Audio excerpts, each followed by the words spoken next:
Hello ချစ်တော်ပရိသတ်များအားလုံးမင်္ဂလာပါပရိသတ်များအားလုံးကိုဝင်းဝါတို့ရဲ့ NW ကျိုး channel လေးကနေကြိုဆိုပါရစေဝင်းဝါတို့ channel လေးကနေချစ်တော်ပရိသတ်တို့အတွက်အခြေဝတ္ထုဆက်လန်းကောင်းများစွာအမြဲမပြတ်တင်ဆက်ပေးလျက်ရှိပါတယ်ဒီနေ့မှလည်းပရိသတ်ကြီးအတွက်ကိုစာရေးသူဘဲလ်ဘဲရဲ့ခေချောင်းဆိုတဲ့ဇလန်းလေးရဲ့အပိုင်း3ကိုဆက်လက်တင်ဆက်ပေးသွားမှာပါနားဆင်သူပရိသတ်တွေကဝင်းဝါနဲ့အတူလိုက်ပါနားဆင်ပေးပါအောင်ရှင်ဇလန်းလေးမစတင်ခင်မှာလည်းဝင်းဝါတို့ channel လေးကို subscribe မလုပ်ရသေးရင်လည်းလုပ်သားပေးပါလို့မြတ်တာရက်ခံချင်ပါတယ်နောက်ပြီးတော့တစ်တွေတင်နိုင်တဲ့သိရှိနိုင်စေဖို့ဘေးနာနိုတီခေါင်းလောင်းလေးကိုလည်းနှိပ်ပေးခဲ့ပါအောင်နော်ဟုတ်ကဲ့ရှင့်ဒါဆိုခုပဲဇလန်လေးကိုစတင်လိုက်ချင်ပါတယ်ဟုတ်ကဲ့ရှင့်ဒါဆိုခုပဲဇလန်လေးစတင်လိုက်ပါမယ်နော်ဇလန်လေးမစတင်ခင်မှာလည်းဝင်းဝါကိုဇလန်လေးကို subscribe မလုပ်ရသေးရင်လည်းလုပ်သားပေးပါလို့မြတ်တာရက်ခံချင်ပါတယ်နောက်ပြီးတော့တစ်တွေတင်နိုင်တဲ့သိရှိနိုင်စေဖို့ဘေးနာနိုတီခေါင်းလောင်းလေးကိုလည်းနှိပ်ပေးခဲ့ပါအောင်နော်ဟုတ်ကဲ့ရှင့်ဒါဆိုခုပဲဇလန်လေးကိုစတင်လိုက်ချင်ပါတယ်ကျွန်တော်တို့ဆန်ဂရူကလိုက်စုံစမ်းနေပါရဲ့မမဟာဆန်ရလားဘာလို့လဲဒီကိစ္စကသူနဲ့ဘာဆိုင်လို့လဲကျွန်တော်ထင်တယ်လို့ပြောရမယ်ဆိုခေကုတ်ကိုထိုးကြောင်လို့ထင်ပါတယ်မမဒီကောင်မကြောင်ပဲလားထက်ပြီးတော့လားထက်ပြီးနေမဲလားခေကုတ်ကိုထိုးနေကြောင်ကအားလုံးကိုဆုံးရှုံးရတာမဖြစ်တင်ဘူးဘလို့လို့ဖို့စိတ်ကူးထားတယ်မမငါဘလို့လုပ်မလဲဆိုတာစောင့်ကြည့်လိုက်မေဘရန်နီချိုတို့ရိုးရိုးတန်တန်လုံးလို့မရရဲ့အစုံရုံးမှရတော့တာပေါ့ကုမ္ပဏီကိုကြရဲထအောင်လုပ်ပြီးအမျိုးမျိုးနောက်ရက်နေတဲ့သူမှသူ့ရဲ့နောက်ကျောင်းတွေပေါ်မှာဆိုလို့တခုခုလောက်ရတော့မယ်အဲ့ဟာကြောင့်တစ်ချက်ခုနှစ်ချက်ဖြစ်အောင်ဆန့်အောင်သူ့ဘက်ပါအောင်သူ့လောက်ရမယ်ဆန်ရဲ့မိတ်ဆွေကြောင့်ဖြစ်တဲ့သူ့ကိုပတ်စံပေးပြီးဆန့်အောင်မြားခေါ်လိုက်တယ်မို့မြင့်ပြားမမနင်းကောင်တခုခုကူညီပေးပြောပါမမနင်းအဖေစီကိုသွားပြီးဇက်အောင်ဒီလိုလာဖို့တခုခုလှုပ်ခိုင်းလိုက်ဟုတ်ကဲ့ပါမမမိုးမြင့်ဆိုတဲ့ကောင်လေးကမေဘရန်နီချိုရဲ့ရုပ်သေးရုပ်လိုဖြစ်နေတယ်အကြောင်းကတော့သူကမေဘရန်နီချိုကိုချစ်နေတာသူမပြောတဲ့စကားတွေကသူ့အတွက်အမေတစ်ခုလိုပဲတကယ်ဆိုသူကလည်းနဲတဲ့အတိုင်းဝိုင်းရမှာမဟုတ်တာအတိုင်းဝိုင်းကြီးကသူကဒီမိန်းမကိုတလောက်တောင်ခတ်ရနေတာသူကဘာမို့လို့လဲအကြောင်းကပတ်စံကြောင့်မိုးမီးရဲ့ဖြစ်ရလဲအထွတ်မတက်ပဲသူမပြောတဲ့အတိုင်းလုပ်ပြီးတယ်အဲ့ဒါကြောင့်ပဲဇန်မန္တလေးကိုလာရဖို့အကြောင်းဖန်လာတယ်ဘာလို့ဆိုဦးမိုးကောင်းဟာမှောင်ကိုလောကနာမည်ကြီးရဲ့ကျေးစားလူသက်သမားကိုင်းမှုသူ့အတွက်လည်းအသုံးဝင်ပါတယ်ပတ်စံပင်ဘာမဆိုလှုပ်တဲ့သူတွေမို့အလုံးလုံးရတာအဆင်ပြေလာတယ်။စိုက်လွန်ဖျားကိုစံကျွန်တော်စိတ်ချပြရစီငယ်လေးကိုစောင့်ရှောက်ပေးပါကျွန်တော်ခုသွားရမယ်လန်အန်ဒီရများတာမို့ပါဖျားဘာမို့လို့လဲဗျာကျွန်တော်ပါလိုက်ခဲ့ရမလားရပါရဲ့ငယ်လေးကိုပဲစောင့်ရှောက်ပေးပါမေလေးကိုပဲကျွန်တော်စိတ်ချခြင်းနဲ့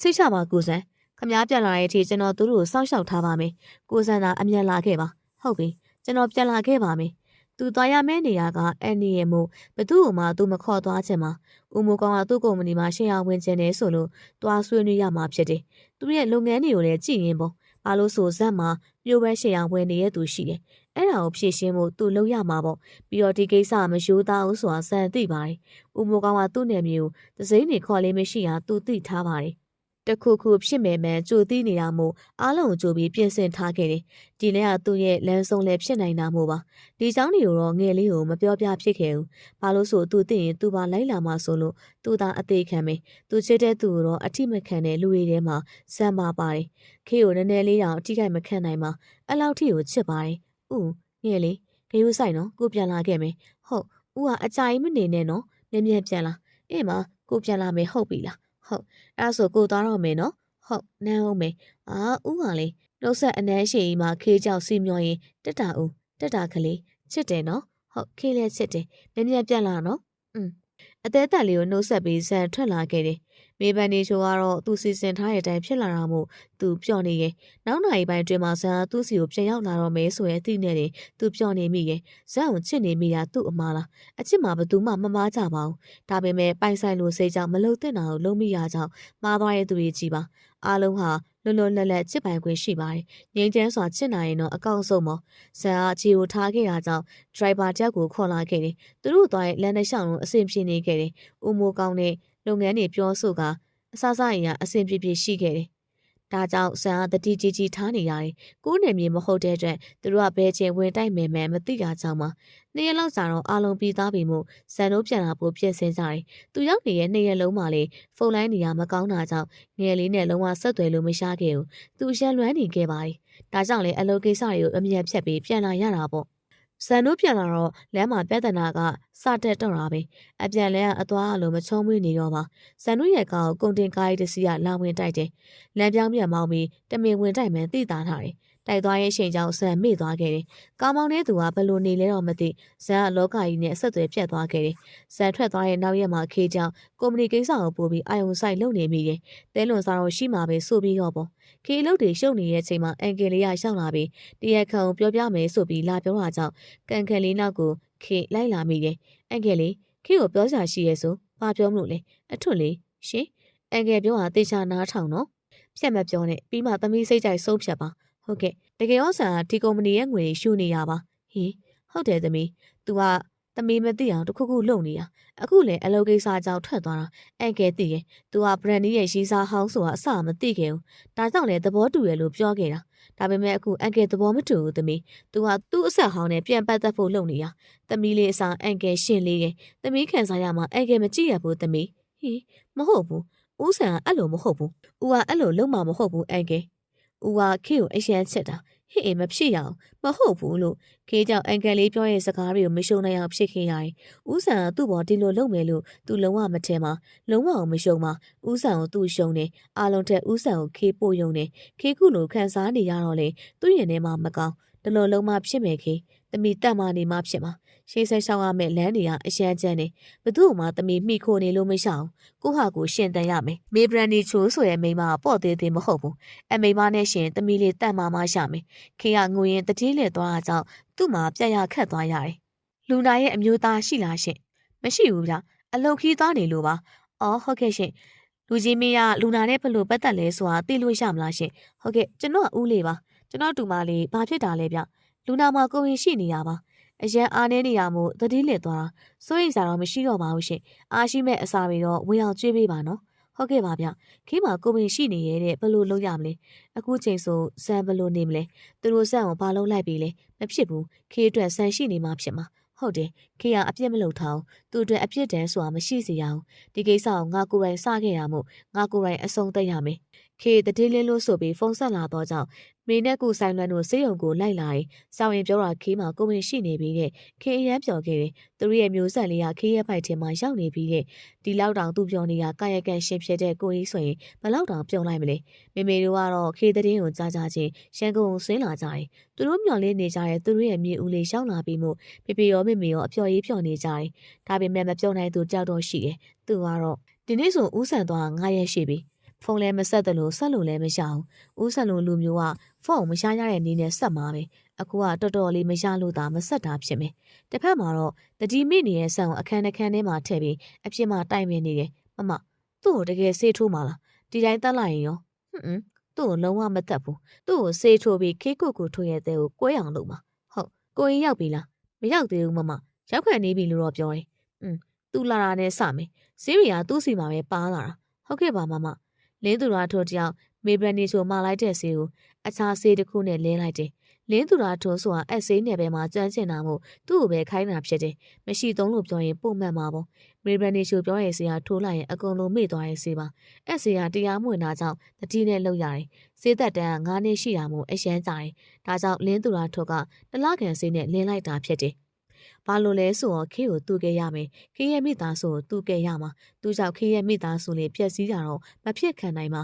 ရောက်ပြီလားဟုတ်ကဲ့ရောက်ပါပြီအဲ့ဒါဆိုသွားမယ်ဟုတ်ကိုကြီးโอเคရဲ့လားအားလုံးโอเคရဲ့ brand လူရောဒီဘက်မှာမေဘရန်နီချိုခေါ်လာတဲ့ခန်းထဲကိုလင်းသူရာထိုးတယောက်လိုက်လာခဲ့တယ်အခန်းထဲရောက်တော့ကတင်ပေါ်မိနေရဲ့ဆန်းတကယ်သူမလုပ်ချင်ပါဘူးဒါပေမဲ့သူလုပ်ရမယ်မေဘရန်နီချိုဆိုရင်မိမရဲ့မရအောက်ကမလွတ်နိုင်သေးပြီသူမလုပ်ချင်တဲ့လုပ်နေရအောင်ပါပဲဦးဆန်ဟင်မင်းမတူလဲဦးဆန်ဘသူလဲစံကြောင်နိုးလာတော့တကူလုံးနာကျင်နေရဲ့အိမ်မက်တီကမိန်းကလေးကြောက်ကသူ့ကိုခေါ်နေတာသူကြားခဲ့ရတယ်ဘယ်သူမှန်းလဲသူမသိပါနိုးချင်းကြည့်လိုက်တော့မရှင်ဒီရဲ့ပတ်ဝန်းကျင်ကိုသူမြင်ရတယ်အဲ့ချိန်မှာပဲအခန်းထဲကိုမိန်းကလေးကြောက်ဝင်လာပြီးဆန်နိုးပြီလားဘရန်ဒီပျော်လိုက်တာမင်းကဘသူလဲ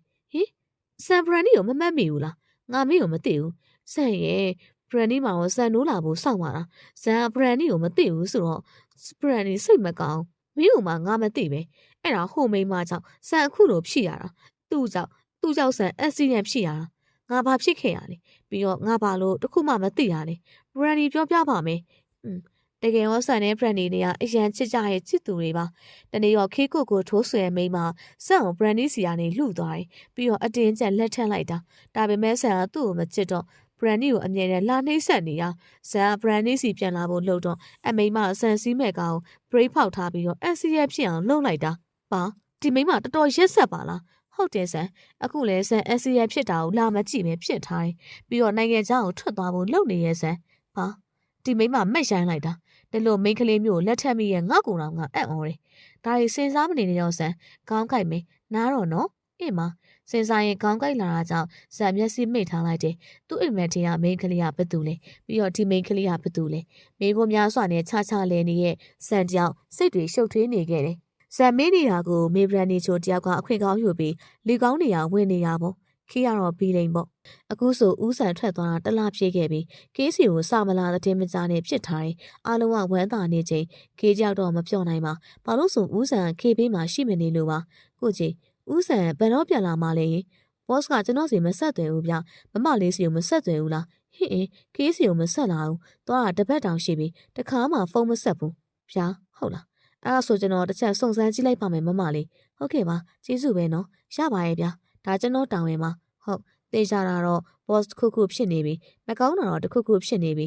KB နားမှာစမ်းမရှိပေမဲ့အားလုံးကရှိနေပေးကြတယ် K ဆန်းကိုမျှော်နေတော့အားလုံးဟာသိရမှုအားမငယ်ရအောင်အားလုံးကဝိုင်းပြီးဂယူးဆိုင်ပေးကြရှာတယ် K လည်းအားနာပါတယ်အခုချိန် KB မှာဦးဆန္ဒရှင်ဘလောက်ကောင်းလိုက်မလဲ K ကကိုဝင်ကြောင့် morning sickness တွေဖြစ်နေပြီအလုပ်တရားလည်းရှုပ်ကောင်းနေရလည်းမကြည့်နဲ့ K အရန်အောင်မှဝမ်းနေတယ်ဦးဆန်ရဲ့မြင်ပြန်လာပါတော့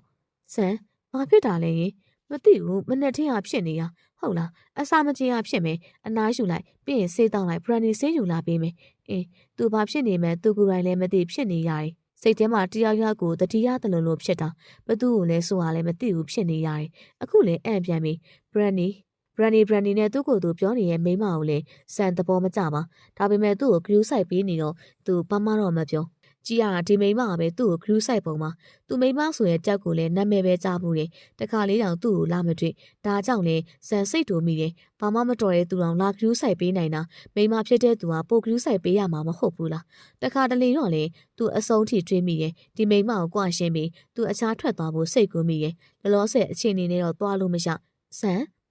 ဘလို့လုပ်ဖို့ဆုံးဖြတ်ထားလေဇန်နဲ့မိန်းမနဲ့ပတ်သက်ပြီးတော့ငါသူ့ကိုတွေ့ချင်တယ်သူနဲ့ထိတ်ထိတ်တွေ့ပြီးရှင်းချင်တယ်ဘာလို့တွေ့မှာလဲဒီတိုင်းရှင်းလဲရတဲ့ဟောင်းသူနဲ့တွေ့မှာကိုဖြစ်မှာသူ့ကိုပြောစရာရှိသေးရဲ့ဘရန်နီကိုပြောဘရန်နီပြောပေးမယ်မင်းကဘာမို့လို့လဲငါကိုယ်တိုင်သူ့ကိုပြောမယ်အေးမဆန်ရင်မေဘရန်နီချောဆန်ခေးကိုတွေ့ရင်စိတ်ပြောင်းသွားမှာဆိုလို့သူတို့ညကိုမတွေ့စေချင်မှာဒီတဲ့ခါတော့ဆန်ကိုသူအစောရှုံးမခံနိုင်ပါဂျေစုံစမ်းတလောက်တော့ boss ကအနက်မီကနေပြန်မလာသေးရဲ့ပုံပဲဒါဆိုအနက်မီမှာပဲတခုခုဖြစ်သွားတာဖြစ်မယ်ဒါကြောင့်လေ boss ကအကုန်လုံးပြင်ဆင်သွားတာဖြစ်မယ်ဒါဆိုမမလေးကဘယ်လိုလုပ်မလဲ boss မရှိပဲအဆင်ပြေမှာမဟုတ်ဘူးခေတို့အိမ်ကိုလူတယောက်ရောက်လာခဲ့တယ်ဘသူမှန်းတော့ခေတို့မသိပါဟုတ်ဘသူလည်းမသိဘူးခင်ဗျကျွန်တော်ရှင်းနေကြပါဒီကမက်ခေကိုထိုးကိုတူတာဆန်ကွာရှင်းစာချုပ်လာဖို့ခိုင်းလိုက်လို့ပါဗျဖြာရှင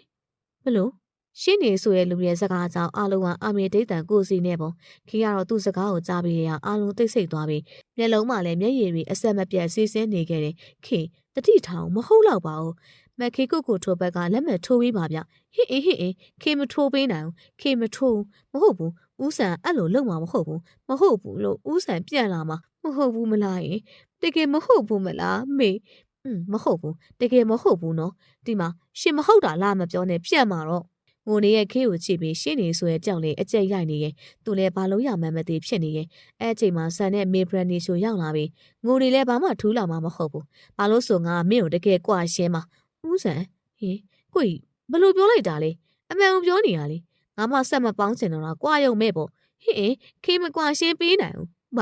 ဟုတ်တယ်ခေကမျက်ရည်တွေကျပြီးမဲ့မကွာရှင်းနိုင်ကြောင်ပြက်ပြက်သားသားပြောတယ်။ဘေးကနေကြည့်နေတဲ့မေဘရန်နီချိုကတော့ခေကိုမြင်မြန်ပြတ်မှသူ့အတွက်အခွင့်အာဏာမှုဦးဆန္ဒကိုကပ်ပြီးတခုခုကိုပြောနေရဲ့ဦးဆန်ရဲ့မျက်ဝန်းတွေကလုံးဝစိမ့်သက်နေခဲ့တယ်။အခြားသူတောင်လို့ဖြစ်နေတဲ့ဦးဆန်ကမေဘရန်နီချိုရဲ့စကားတွေကပြောနေတာကိုအားလုံးကအံ့ဩနေတာမှန်။အချင်းကဆိုမေဘရန်နီချိုနဲ့စကားပြောဖို့တော့မပြောနဲ့အတွေ့အကြုံခံခဲ့တဲ့သူမဟုတ်တဲ့သူကအခုတော့ဘလို့ဖြစ်တာလဲ။ခေကြောက်ထလာပြီးဦးဆန်ကိုပြေးဖက်လိုက်တယ် အားလုံးမထင်တာမို့အံ့ဩနေရဲ့ဦးဆန်ခေကိုမထားခဲ့ပါနဲ့နော်ခေမစိုးတော့ဘူးလေခေလိမ်မာဖမယ်နော်ဦးဆန်ခေကိုမကွာရှင်းပါနဲ့ဦးဆန်မရှိရင်ခေအသက်ရှင်နိုင်မယ်မထင်ဘူးဒီမှာကလေးမကိုပြောနေတာနားမလည်ဘူးလားမင်းနဲ့ကိုကဘလို့မှမဖြစ်နိုင်ဘူးအဲ့တော့တောက်နဲ့တောက်လွတ်လပ်မှုပေးလိုက်ရအောင်ပြီးတော့ကိုကဘရန်ဒီရဲ့ချစ်သူတပားချစ်ချင်းကိုမခွဲတင်ဘူးဆိုတာမင်းလည်းသိမှာပါပြီးတော့မင်းကိုလည်းငါမချစ်တော့ဘူးချစ်တာမချစ်ခဲ့ဘူးရှင်းလားကိုကအစအရာဘရန်ဒီကိုပဲချစ်ခဲ့တာဘရန်ဒီကမှကိုရဲ့ချစ်သူအစ်စ်ဘာဒီမိမဦးချစ်သူဟဲ့လားဟာတာပဲဒေါ်မေဘရန်ဒီချူရှင်ဘလို့တိမ်သွင်းလဲတော့မသိပေမဲ့ဒါပေမဲ့ဦးဆန်အခြားတောက်လို့ပြောင်းသွားတယ်တော့ပါတယ်ရှင်းတော့ပါတယ်ဒါပေမဲ့ရှင်းမှတ်ထားရမှာဦးဆန်ရဲ့အချစ်ကိုရှင်းချော့တော့လို့မရဘူးဆိုတာကိုပဲရှင်ကသူများယောက်ျားတွေကိုလိုက်လူရတာတော်တော်သဘောတွေ့နေပုံပဲနော်ခေယာပြောင်းရတဲ့မိန်းကလေးလိုမဟုတ်ပဲရင်းရင်းနဲ့မိန်းကလေးလိုပြောင်းလဲသွားခဲ့တယ်ခေယာဦးဆန်ရှိမှပဲဖြော့ပြောင်းတာအခြားသူရှိမှခေယာမပြောညံ့ဘူးဘာနေမက်ရိုင်းလိုက်တာဆန်ကြည့်အောင်ဘရန်ဒီကိုပြောနေတာမင်းဘလို့ပြောလိုက်တာလဲဦးဆန်ခေကိုအဲ့လောက်တောင်မှဖြစ်သွားပြီပေါ့ခေကိုနာမည်တောင်မခေါ်နိုင်တော့ဘူးပေါ့အေးပေါ့လေအစရေကခေယာရှိကိုမရှိတဲ့နာအစရေကခေယာဇလန်ထဲမှာမပတာဦးဆန်တိထားရမှာဦးဆန်ခေဘရောမှကွာရှင်းမပေးဘူးဆိုတာပဲခေထွက်သွားပြီအမေလေးကကိုကြီးပါအယူထနေရလေဟမ်ခေကိုကြီးပဲချစ်ရပါကြီးရဲ့ဆိုပြီးအပိုင်သိမ်းထားတာလေဘာအခုမှကွာရှင်းမယ်လေပါလေးနဲ့အစရေကကိုကြီးကိုမေ့ပြောထားပြီးသားခေကိုငိုအောင်မလုပ်ပါနဲ့လို့အခုတော့ခေကငိုယုံနေမကဘူးစိတ်တိုင်ရအောင်ကိုကြီးကလှုပ်တယ်ဒါမှကိုကြီးနောင်နာတပွေးတစ်ပိုင်းနဲ့ခေးစီကိုပြန်မလာနဲ့လို့ပဲမေ့ပြောချင်တယ်ခေကကိုကြီးလိုချင်တဲ့အချိန်ခေါ်ပြီးမလိုရဲ့အချိန်ကြာထားခဲ့လို့ရရသူမဟုတ်ဘူးဆိုတာမှတ်ထားလိုက်ခေကိုကြီးမပေါင်းချင်ဘူးမလားရှာရင်မပေါင်းနဲ့ခေဘွားမှာကိုကြီးမလိုအောင်မေကယူးဆိုင်ပေးလို့ရတယ်ကိုကြီးကလေခေကိုစိတ်ဒုက္ခကြီးလာမပေးနဲ့မေလည်းညင်ရည်ပဲကြာနေရဲ့မေကကိုကြီးကိုပြောပြီးခေနောက်ကိုလိုက်သွားတယ်ပါရဲ့ဖြစ်ဖြစ်ငါသူ့ကိုရအောင်ကွာရှင်းပါပဲကိုကြီးရဲ့စကားကိုမေကြားပေမဲ့မေဆက်လျှောက်လာခဲ့တယ်မေဘရန်နီချိုကတော့အပျော်ကြီးပျော်နေပုံဒီမိမအောင်မေမမြင်ချင်ဘူးကိုကြီးကိုပဲတားတိတ်ချာဆုံးဖြတ်ပြီးပြီလားသမီးလေးကိုတားတကယ်ကွာရှင်းတော့မှာလားဟုတ်ကဲ့အေးလေတားဆုံးဖြတ်ပြီးပြီဆိုတော့လေမမေတို့ဘာမှမပြောလို့တော့ပါဘူးဒါပေမဲ့ဒီနေ့တော့ပြန်လိုက်ပါသမီးလေးကနေသိမ့်မကောင်းသေးဘူးသူစိတ်မကြည်သေးဘူးနောက်ရက်မှပြန်လာခဲ့ပါဟုတ်ကဲ့ပါအိုးဇန်းကလည်းတခါရေးရှင်းသွားမယ်လေဘာလို့နောက်ရက်မှလဲကွာရှင်းတယ်ဆိုတာနှစ်ဦးနှစ်ဖက်သဘောတူမှလုံးဝတာပါဗျအခုချိန်နေနေဆိုရင်ကျွန်တော်တို့ဘက်ကဆက်လုပ်လို့မရပါဘူးရှင်းနေရပြောတော့မေဘရန်နီချိုကမျက်နှာပြတ်သွားရင်ဇန်ကတော့ဟုတ်ကဲ့ပါအဲ့ဒါဆိုကျွန်တော်နောက်နေ့မှပြန်လာကြတာပေါ့ဇန်ဘာဖြစ်နေရလဲမဖြစ်ပါဘူးဒီတိုင်းပဲအေးမခေယိုစီကပြန်လာရမှိုက်နေတာဘာဖြစ်မှန်းလည်းမသိရတေချာဇန်ခေကိုလုံးဝမသိတော့တာပဲဇန်ဒီရဲ့ပိုင်းဇက်တိုင်အန်နေရစိတ်ကလည်းချင်းနာရီစားချင်နေရဘာဖြစ်မှန်းလည်းမသိဒါပေထီတော့မေဘရန်နီချို့ကိုပြောမနေဒီမိမပေးမှသူ့မနေချင်မှဖြစ်နိုင်လူတွေနဲ့အဝေးဆုံးမှနေချင်တယ်မနေ့ကတွေ့ခဲ့တဲ့ကောင်မလေးကဇန်ကိုပြုတ်စားလွန်နေသူ့ရဲ့မျက်ရည်တွေငိုတန်းနေမြင်ရကြတော့စိတ်ရင်နဲ့နာကျင်ရတယ်ဘာကြောင့်လဲဆိုတာသူကိုယ်တိုင်မသိဖြစ်နိုင်ရင်သူမလေးကိုနောက်တစ်ခေါက်ထပ်တွေ့ခြင်းသည်ဒီကောင်မလေးကသူ့ကိုဒုက္ခပေးရဲဆိုတာသိကြလားဘရန်နီကတမင်တက်ပောက်ကရပြောနေရဆိုရင်ရော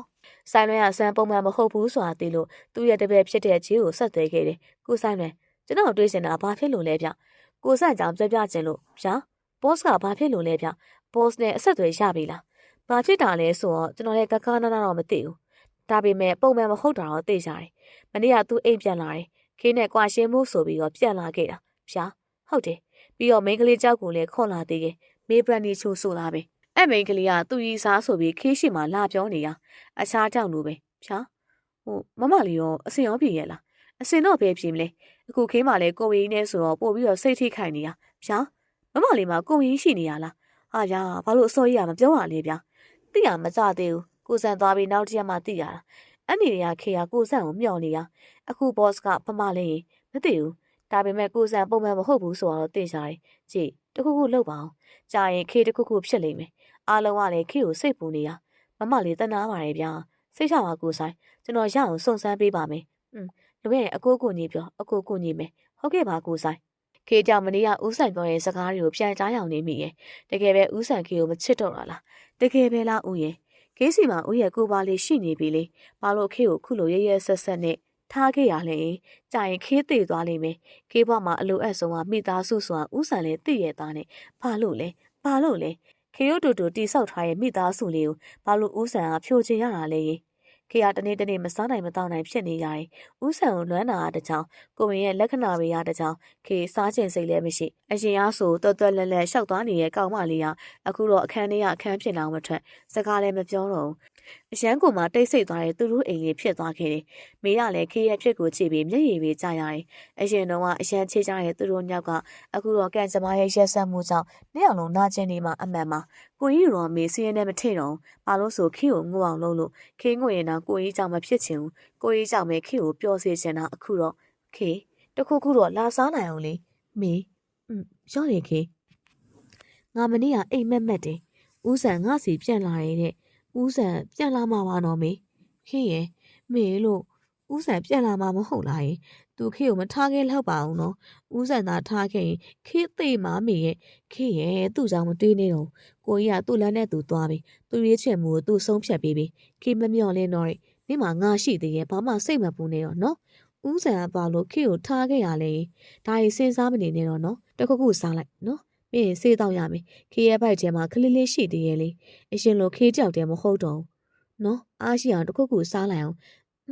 စားမဖြစ်မှာလားယင်ခေမစားလို့မရဘူးလားမရဘူးလေခေရဲ့ခေအတွက်မတွင်းရင်တော့ခလေးအတွက်တော့စဉ်းစားပြီးသူ့လေးကခေနဲ့တူရှိပေမဲ့သူ့လေးလေခေခူးဆက်ရမှာပေါ့အေးမအဲ့ဒါဆိုခေစားပါမယ်ခေကြောင့်ထမင်းကိုအသက်မဲစွာစားနေရင်သူ့ကိုကြည့်နေရဲ့မိရတော့မျက်ရည်တွေလည်းမခိုင်တော့ပါဒါပေမဲ့ခေမမြင်အောင်တစ်ဖက်ကိုလှည့်သွားခဲ့တယ်ခေကိုကြည့်ပြီးမိမျက်ရည်တွေကျနေပါရဲ့တခါတလေကိုကြီးကိုတတိယပြီးခြံထဲကိုပြပြစင်းလို့လိုက်ကြည့်ရတာနဲ့အမောမေမေတို့ကလည်းခေကိုစိတ်မချလို့မြေကြီးနောက်မပြန်ပြစ်ဘူးသူတို့ချွေးမလေးကိုအရေးတကြီးကြီးနဲ့ကယူးဆိုင်ပြီးတယ်ကိုကြီးရဲ့ဘာလို့ခေကိုမှတလို့ဖြစ်မျိုးနဲ့ကြုံအောင်လုပ်ရတာလဲကုမ္ပဏီကအစ်စ်မပြေကိုကြီးကလည်းထားခဲ့ဆိုတော့ခေအလိုလဲခံစားရတာပေါ့စမ်းကြောင်မှိုက်နေရဟိုအိမ်ကပြက်လာရပါသူပြန်ရောက်တဲ့နေ့ကအိမ်မက်တွေနေတိုင်းမက်တယ်အိမ်မက်ထဲမှာမိန်းကလေးတောက်ကဝမ်းနေပက်လက်နဲ့ငိုနေတယ်ပြီးတော့ဦးဆန်ရက်ဆက်လိုက်တာတဲ့နေတိုင်းရက်ဆက်အိမ်မက်ကိုပဲစက်တိုင်မက်ခဲ့တာမို့စံစဉ်းစားရတယ်အိမ်မက်ကနေနိုးလာရင်လည်းသူ့မျက်နှာမှာမျက်ရည်တွေစုနေခဲ့တယ်ရင်ဘတ်ထဲကတင်းကျပ်ပြီးတော့အောင့်နေရတယ်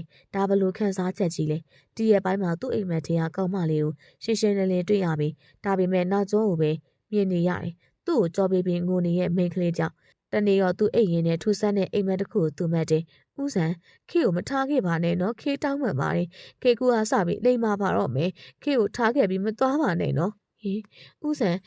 န်ခေလိမ္မာပါမယ်ခေစီကိုပြက်လာခဲ့နော်ခေဒါငယ်လေးတန်လေးပဲငယ်လေးပတ်မလေးငယ်လေးသူနိုးလာခဲ့တော့အရာအလုံးကိုပြန်ပြီးတော့မှတ်မိလာခဲ့တယ်ဟင်ဒါအိမ်မက်မက်နေတာပဲငယ်လေးဟင်ငယ်လေးဟောင်းဒါဆိုငါတကယ်ပဲငယ်လေးကိုမျက်ရည်ကြောင်လှုံးမိလိုက်တာလားဘယ်လိုအောင်လဲကွာကိုတောင်းမှန်မာရဲ့ငယ်လေးရဲ့ဘူတူလေးကိုသူ့ဘေးမှာရှိနေထင်နဲ့ကြည့်လိုက်တာခေမရှိမှန်သူသိခဲ့ရတယ်ဖြစ်ပျက်ခဲ့သမျှအဆအဆုံးထိသူပြန်မှတ်မိသွားခဲ့တယ်။ဆန်ရဲ့ချစ်ကဘလို့ရှာရည်ပဲကြုံတွေ့နေပါစေ။အဲ့ရမီကိုကြုံလာပြီးအနိုင်ယူလိုက်နိုင်ခဲ့တယ်။အဲ့ချိန်မှာမေဘရန်ဒီဆိုးဆွေမိန်းမကိုသူ့ပို့ပြီးစိတ်တူသွားခဲ့တယ်။အစငယ်လေးရဲ့အတော်နေရာမှာရှိနေလို့သူ့ကိုခွန့်လို့ဖို့ဆုံးဖြတ်ထားပြီးမယ်။အခုတော့လုံးဝခွန့်လို့ဖို့အလားလာမရှိဘူး။အရှင်အားထက်ပုံမုံသွားခဲ့တယ်။အခုဆိုငယ်လေးဘလောက်တောင်များငိုနေလိုက်မလဲ။ဆိုင်းရင်နေပူရပါတယ်။သူပြန်တတိယပြီးဆိုတာကိုမေဘရန်ဒီကိုသိပေးလို့လည်းမဖြစ်သေး။မေဘရန်ဒီချို့ကိုဖမ်းဖို့အတွက်အကွဲစာပြီးစီစဉ်ရအောင်မေ။အဲ့ဒါကြောင့်ဖုန်းကိုကောက်ကွယ်လိုက်တဲ့အချိန်မှာသူ့ရဲ့မေးထဲမှာစောင့်ရနေရတွေ့တော့သူဝင်ကြည့်လိုက်တယ်။သူဝင်ကြည့်လိုက်တော့တွေ့လိုက်ရတဲ့အချက်လက်တွေကြောင့်သူဝမ်းသာသွားတယ်။အဲ့လိုစီကိုလည်းဆန်ဆက်ဆွဲခဲ့တယ်။လင်းသူရာထိုးကြောင်ဆန်းကိုစေထိုးပေးပြီးတဲ့ကစင်ကာပူကိုပြန်သွားတာ။အမေနေမကောင်းလို့ဆိုပြီးအမြန်ပြန်လာခဲ့ရတယ်။ခေယူရာအကျိုးကြောင့်သွားမပြောနိုင်ခဲ့ပါ။အခုဆိုရင်တော့သူပြန်ရောက်နေပါပြီ။ပြန်ရောက်ချင်းသူကြားလိုက်ရတဲ့အကြောင်းအကြောင်းသူ့ရင်ထဲအောက်သွားတယ်။သူ့ရဲ့အမားကြောင့်သူ့တို့မလေးခန့်စားနေရရှာပြီ။ဆိုင်ရွက်ရဲ့ပြောပုံရဆိုရင်မေဘရန်ဒီချိုကမလွယ်ဘူးပဲဒီမိမတော်တော်လေးကိုမှအစိတ်ပြင်းနေမိမပဲသူ့အသေးကိုခွဲခဲ့ရုံနဲ့မကောင်းအခုခေးရဲ့အသေးကိုပါထက်ခွဲပြန်တယ်ဒီတဲ့ခါတော့သူ့လုံးဝလက်မခံနိုင်ပါကုမ္ပဏီကကိစ္စမျိုးလည်းသူရှင်းရမယ်ဒီမိမသူ့ကိုအတုံးချမယ်သိလိုက်ရပြီမို့သူ့ဘက်ကလည်းထောက်ထားစရာမလိုတော့ဘူးလေလင်းသူတော်တို့ပြန်ရောက်တယ်ဆိုတာကိုမေဘရန်ဒီချိုကြောင်မသိပါဘူးသူကလည်းမပြောချင်တာအောင်သူပြန်ရောက်ချင်းခေးစီကိုထွက်လာခဲ့တယ်ခေးကိုသူပြပြမှဖြစ်မဲ့အရှာမို့လို့ပြောပြအောင်ပြောရမယ်ကားတန်ကြတော့ခေကြောက်အိယာကနေထပြီးအောက်ထက်ကိုပြေးဆင်းလာခဲ့တယ်ဥဆန်ပြက်လာပြီလားဟေးခေဥဆန်အေးရှိရောက်တော့ကားပေါ်မှာဆင်းလာသူကဥဆန်မဟုတ်တော့ခေကြောက်အတန်တိတ်ပြီးပါးပေါ်မျက်ရည်တွေစီးကျလာခဲ့တယ်လင်းသူရာထိုတယောက်ကတူမလေးကိုကြည့်ပြီးစိတ်ထဲမကောင်းပါအထွတ်လေးအဲ့ငယ်လေး သမီးလေးရဲ့အင်္ဂလိပ်ပြောမှာတွေကတကယ်မဟုတ်ဘူးမလား။ဦးဆန်အမိန်မနောက်ပြန်လိုက်သွားတာမဟုတ်ဘူးမလား။သမီးလေးအရင်ဆုံးထိုင်လိုက်အောင်အင်္ဂလိပ်ပြောပြမယ်နော်။လာလိမ့်ပါရီ။အော်အင်္ဂလိပ်ပြန်ရောက်ပြီလားရှင်။မိကခင်းနောက်ကလိုက်လာရင်နဲ့အင်္ဂလိပ်ကိုတွေ့ရောလှမ်းတော့ဆက်တယ်။ဟုတ်တယ်သမီးအခုပဲပြန်ရောက်တာ။ဟုတ်အင်္ဂလိပ်ဖျားသမီးလေးမထူးနဲ့အဲ့လိုမထူးနဲ့ဟမ်ဖျားလို့မထူးနဲ့အချားအထူးဖျားလို့မထူးနဲ့အဲ့ဒါဦးဆန်ထူကအင်္ဂလိပ်မထူးနဲ့ဟောဗျာအေးမထူးတော့ဟုတ်ပြီလားသမီးလေးကဘာပြောမလို့လဲအင်္ဂလိပ်ပဲပြောပြမယ်ဆိုအေးမပြောပြမယ်သမီးမေလေးသမီးရဲ့မမေတို့သွားခေါ်အင်္ဂလိပ်ပြောမယ့်ဟာအရေးကြီးတယ်ဟုတ်ကဲ့ပါအင်္ဂလိပ်မိသွားခေါ်လိုက်မယ်လင်းသူတော်ထွက်တယောက်ကသူ့ရင်ခွင်ထဲကသမီးလေးကိုကြည့်ပြီးရှင်နေလဲနာရပါတယ်သမီးလေးကိုတေချာပေါက်သူ့တောင်းမှန်ရမယ်အရှာအလုံးကသူ့ကြောင့်ဖြစ်လာတာမိမကြောက်ကိုသူ့ယုံမိတာသူ့ရဲ့မဟာအမားကြီးအော်မောင်လေးရောက်နေတာဟုတ်တယ်ဗျကျွန်တော်ပြောစားရှိလို့ပါပြီးတော့တောင်းပန်စားလေးရှိလို့ပါအကူရောမတို့ကိုကျွန်တော်အရှင်ဆုံးတောင်းပန်ပါရဲ့နော်ကျွန်တော်ပြောတာဆုံးအောင်နားထောင်ပေးပါပြီးမှကျွန်တော်ကိုကြိုက်တယ်လို့ဆုံးဖြတ်ပါကောင်းပါပြီကွာတကယ်တော့ကုမ္ပဏီကိစ္စတွေကကျွန်တော်ကြောင့်ဖြစ်ရတာပါကျွန်တော်ကမိမတယောက်ကြောင့်ကုမ္ပဏီကငွေတွေကိုယူသုံးမိတာနဲ့စတာပေါ့ကြာလာတော့ငွေရများလာတယ်အဲ့တော့မဖုံးနိုင်မဖိနိုင်ဖြစ်ခဲ့တာပေါ့အဲ့ဒါနဲ့ပဲဒီကိစ္စရဲ့အကုန်လုံးကိုလှုပ်တာဆမ်မာဆိုပြီးတက်တဲ့အတူလှုပ်ပြီးဇက်ုံဆွဆွဲခဲ့မိတယ်အဲ့ဒါစပြီးတော့ဆန်ခရီးထွေးရတဲ့အထိဖြစ်ခဲ့ရတယ်တကယ်တော့ဆန်ရဲ့ခီကိုကျွန်တော်မသိပါဘူးမေဘရနီချိုကခိုင်းတစ်ခိုင်းနဲ့ပေါင်းပြီးဆန့်ကို NCF ဖြစ်အောင်လုပ်လိုက်ကြတယ်။အဲတော့မှသူကကျွန်တော်စီဖုန်းဆက်လာတယ်။ဆေးထိုးပေးပါဦးနဲ့ကျွန်တော်ကအစားဘသူ့ကိုထိုးပေးရမှန်းမသိဘူး။သူလည်းမပြောဘူး။နောက်မှတဖြည်းဖြည်းမေးကြည့်မှဆန်မှန်းသိခဲ့ရတာ။အန်ဒီယာခေးစီကိုကျွန်တော်လာတော့ကခေးကိုဆန်နဲ့မကောင်းကြောင်းကိုပြောလိုက်တယ်။ဒါပေမဲ့ခေးကနောက်ဆုံးမဲ့ပုံမပေါ်ဘူးဆိုတာကျွန်တော်တွေ့လိုက်တယ်။ပြီးတော့ခေးမှလည်းစိတ်ရသွေးသားရှိရောကျွန်တော်လှုပ်ဖို့လက်တွန်သွားခဲ့တာ။ဒါပေမဲ့မလုပ်ရင်လည်းသူတို့ကကျွန်တော်ကိုတတ်တော်မှလေ။အဲ့ဒါနဲ့ကျွန်တော်ဆေးထိုးခဲ့တယ်။အဆေးကထိုးလိုက်ရင်အကုန်လုံးကိုမေ့သွားရင်ဆေးတစ်မျိုးပါတက်တန်းအမျိုးမျိုးရှိတယ်ပြီးတော့အဲ့လူပေါ်မှာလည်းမူတည်တယ်ကျွန်တော်ကိုသူတို့ထိုးခိုင်းတာ3နှစ်တက်တန်းရှိရဲ့စေဒါပေမဲ့ကျွန်တော်ထိုးလိုက်တာတစ်လတက်တန်းပဲရှိရဲ့စေပါဘာလို့ဆိုဇက်အောင်မိသားစုနဲ့နေစေခြင်းနဲ့သူချစ်တဲ့သူနဲ့ပြောစေခြင်းနဲ့အမိမစီမှာအချင်းကုန်မခန့်စေခြင်းဒီเจ้าတွေကိုကျွန်တော်စရရပြောချင်ခဲ့တာဒါပေမဲ့စင်ကာပူချက်ချင်းပြန်သွားတာမို့မပြောဖြစ်ခဲ့တာပါတကယ်လေဘာလို့အဲ့လိုလောက်တာလဲပတ်စံလို့ချင်းခေကိုလာပြောရင်ရရတာနဲ့အခုလိုလောက်တော့ဥဆန်ခံရပြီလေဟုတ်ပါတယ်အင်္ဂလိပ်တောင်းပန်ပါရဲ့သမီးရဲ့အားလုံးကျွန်တော်တောင်းပန်ပါတယ်ပြီးတော့ကျွန်တော်ဖြစ်ကိုကျွန်တော်ဝန်ခံပါမယ်ဒါပေမဲ့ကျွန်တော်အမိမကိုပါတခါရဲခေါ်သွားမှာကျွန်တော်အချိန်ပေးပါလင်းသူရာထို့ပြောစကားရဆိုဒီကိစ္စတွေကမေဘရန်နေချိုအကွက်ချစီစဉ်ထားပုံဒါဆိုဘော့စ်ကအထိတ်မိနေရပေါ့မောင်ရင်ဘက်ကအခုလိုပုံပွင့်လဲလဲလာပြောပြတော့လေကိုရိုဘက်ကမောင်ရင်ကိုခွင့်လို့ပါရဲ့ကွယ်မောင်ရင်သားမပြောရင်ကိုရိုလည်းသိရမှာမဟုတ်ဘူးကျွန်တော်ဆန်ဒရန်ဗီဒီယိုဖိုင်တစ်ခုလုပ်ပြီးပို့ထားတယ်မကြခင်ဆန်ပြန်တတိရလာမှာပါဇန်အညံကောင်းတဲ့သူကြောင့်သူတေချာပေါက်ဖြည့်ရှင်းနိုင်မှာပါဒါဆိုကိုကြီးရခေကိုမသိလို့ပြောမိတာပေါ့ဟုတ်ပါတယ်ဒါပေမဲ့မေဘရနီချိုရဲ့စနက်တွေနဲ့ဒါလည်းပါမယ်ထင်တယ်ဥဆန်အခုဖမလေးကြီးဥဆန်ကိုခေတွေ့ရှင်တယ်အခုတော့တွေ့လို့မရသေးဘူးအထွတ်လေးရဲ့ဥဆန်ကိုတွေ့ချင်းအားရှိနေမှဖြစ်မှာအဲ့တော့သမီးလေးကအားရှိမဲ့စားစာလေးစားဟုတ်ပြီလားဟုတ်ခေးစားပါမယ်လာအဲ့ဒါဆိုတခုခုသွားစားမယ်ခေးပမာတိတ်မစားဖြစ်ဘူးဒီရက်ပိုင်းတွင်တခုခုသွားစားရအောင်ပမာစားမှနေရင်အိမ်မလေးမစားချင်ဘူးအပြင်မှာသွားစားမယ်ဟုတ်ပါပြီရှင်အဲ့ဒါဆိုအဝတ်စားသွားလိမ့်မယ်လာအခုမှမျက်နှာလေးနည်းနည်းပြန်လန်းဆန်းလာရဲ့ခေးကြောင့်အားလုံးနဲ့စိတ်ချမ်းသာရပါတယ်မေတို့သွားလိုက်အောင်မယ်နော်အေးတတိထားပြီးသွားကြအောင်ဟုတ်ကဲ့ပါတီးသူခေဦးထွက်သွားမှသူတို့ဆက်ဆွဲနေကြည့်တယ်အဲ့ကလေးဘော့စ်ကအခုဘလို့ချင်းနေရှိလဲဗျဇန်မတာခင်ပြန်တတိရလာမယ်လို့တော့ထင်ပါတယ်ငါညီပြောတော့တလားသက်တန်းရှိရဲ့ဆိုအခုက2ပတ်လောက်ပဲရှိသေးတာတတိရပါအောင်မလားဟုတ်ကဲ့အခုအခြားသူတွေကမဖြစ်နိုင်ဘူးဆိုတာသိကြပေမဲ့ဇန်ကမကြခင်တတိရလာမယ်လို့ကျွန်တော်ရှုံးချထားတယ်ဒါဆိုဒီလိုအခြေအနေကြမှာဒီတိုင်းပဲနေရမှာလားဗျအခြေအနေကစောင့်ကြည့်ရမှာပါကုမ္ပဏီကကိစ္စတွေကိုကျွန်တော်တာဝန်ယူပေးပါမယ်ဟုတ်ကဲ့ပါအန်ကယ်ဇန်အန်ကယ်ကိုဆက်သွယ်လာမှကျွန်တော်လုပ်လို့ရမှာဒါပေမဲ့အခုလောလောဆယ်တော့မေဘရန်နီချိုးစီကိုတွားရအောင်ပါဘာလို့ဆိုဒီเจ้าကိုမင်းတို့သိရဲဆိုတာသူသိလို့မဖြစ်ဘူးလေအဲအားကြောင့်သူရှိမှနည်းနည်းဟန်ဆောင်ပြရအောင်ပါဟုတ်ကဲ့ပါအန်ကယ်ကျွန်တော်နားလေပါတယ်ဗျလင်းသူတော်ထို့ကြောင့်ရှင်တဲ့ကိုပေါ့ပါသွားတယ် သူတစ်ချိန်လုံးဖုံးကွယ်ပြီးနေလာခဲ့ရတာအခုတော့ဖြစ်ပျက်ခဲ့တဲ့မြောက်ကိုပြောပြပြီးတောင်းမယ်တော့အားလုံးရဲ့ခွင့်လွှတ်မှုရခဲ့ပါတယ်။ဆန်တတိယနေပြီဆိုတာကိုတော့ပြောပြလို့မဖြစ်သေး။အဲ့ဒါကြောင့်အကျိုးကြောင့်လေးနည်းနည်းလောက်သာသူပြောခဲ့ခြင်းသာဖြစ်တယ်။ဆန်သူ့ကိုဆက်သွယ်လာခဲ့တဲ့အကြောင်းလည်းမပြောသေးဘူး။ဆန်ကိုယ်တိုင်ကလည်းမပြောခိုင်းတာလည်းပါတာပေါ့။ဆန်ကလည်းသူ့ကိုခွင့်လွှတ်ပေးပါတယ်။အကယ်၍သူထောင်ချခဲ့ရင်တော့ခေတို့ဘက်ကမရရတဲ့နည်းနဲ့အပြေလျှော့ပေါ့အောင်လုပ်ပေးမှာပါ။ဘာလို့ဆိုခေတို့ကိုအကယ်လေးကအမှန်တရားပဲလာပြောပြပေးခဲ့တဲ့အတွက်ကြောင့်ပါ။မေနဲ့ခေရိုနှစ်ယောက်ကအပြင်မှာမုတ်ထွက်ဝင်စားကြတယ်။ခေရိုနောက်ပြင်မှာမုတ်ထွက်ဝင်စားရင်စားကျင်တာရဲ့တစ်ခုပြီးတစ်ခုလဲဝင်စားကြတာပေါ့။ခေအခုတလုံးအချင်းတွေဆက်တွေစားကျင်တာမို့အချင်းတို့တီကိုမေနဲ့တူတူစတိုးထဲမှာလဲပတ်ဝယ်ခဲ့ကြတယ်။အခုချိန်မှတော့ဦးဆန်နဲ့ပြန်တွေ့ရင်ခေစိတ်ကောက်မိမှာဘာလို့ဆိုခေကိုပြပြခါခါပြောပြီးမေဘရန်နီချိုးဆိုတဲ့မိမတော်လိုက်သွားရဲ့ဦးဆန်ကိုခေတခါတလေတော့မေပြဖို့စူးစမ်းခဲ့ပါသေးရဲ့။ဒါပေမဲ့ရမှမရတာ။ဘလို့မှမေလို့မရရဲ့ရှာမှုအရှိကိုရှိတိုင်းလက်ခံမှုပဲရှိရတာပေါ့ပြီးတော့ဦးဆန်အဲ့လိုဖြစ်သွားတာစေးချောင်းဆိုတော့ခေနည်းနည်းလောက်တော့ခွင့်လွန်ပေးလိုက်မယ်ဆန်အခုတလောခေးစီကိုမကြရောက်တတ်တယ်ခေကိုအဝေးရပဲကြည့်ခဲ့တာပေါ့ငယ်လေးကိုကြည့်ရတာတော်တော်လေးပိန်သွားတယ်သူတတိမိနေတဲ့နှစ်ပတ်လုံးအစားသိမ့်မစားဘူးနဲ့ချင်းတယ်ဒါလို့သူအပြင်ထွက်တာကိုမေဘရန်နီချူကသိမ့်မကြိုက်ပါဒါပေမဲ့သူ့ကိုမလွန်ဆန်နိုင်ဘူးလေဒီမိမသူ့ပေါ်တော်တော်ဆွဲလန်းနေရပဲသူအပြင်ထွက်တိုင်းလဲသူ့နောက်ကိုလူပြီးလိုက်ချီခိုင်းနေဆိုတာသူသိရဲ့ဆန်လီဘသူမို့လို့လဲဒီလူတွေလောက်တော့ဆန်အတွက်အိတ်နေတရားမျိုးရှိတယ်အခုလဲဆန်အပြင်ရောက်နေပြန်ပါပြီဒီနေ့မှငယ်လေးကထွက်လာပုံပဲမေလေးနဲ့နှစ်ယောက်ခါရိုင်းရက်တီလိုငယ်လေးမျက်နှာကိုမမြင်ရအောင်ဒီတိုင်းအနေနာလေးမှာပဲသူစောင့်နေခဲ့တာဒီနေ့မှငယ်လေးထွက်လာရေးဆိုတော့စိတ်အဆင်ပြေသွားရဲ့ပုံပဲငယ်လေးအဆင်ပြေမှဖြစ်မှာကိုအားလုံးကိုရှင်းပြီးတော့အမြန်ဆုံးပြန်လာခဲ့မယ်ကိုထွန်းဆန်အဆင်ပြေရဲ့လားအဆင်တော့ဘယ်သိပ်ပြေပါမလဲဗျာငယ်လေးကိုအရန်လွမ်းနေပြီဗျသူအဆင်ပြေလားအဆင်တော့ဘယ်သိပ်ပြေပါမလဲသူလည်းမေးလို့ပေါ့မင်းတို့ခုလိုဖြေရတာငါကြောက်မှာကွာငါတောင်းပန်ပါတယ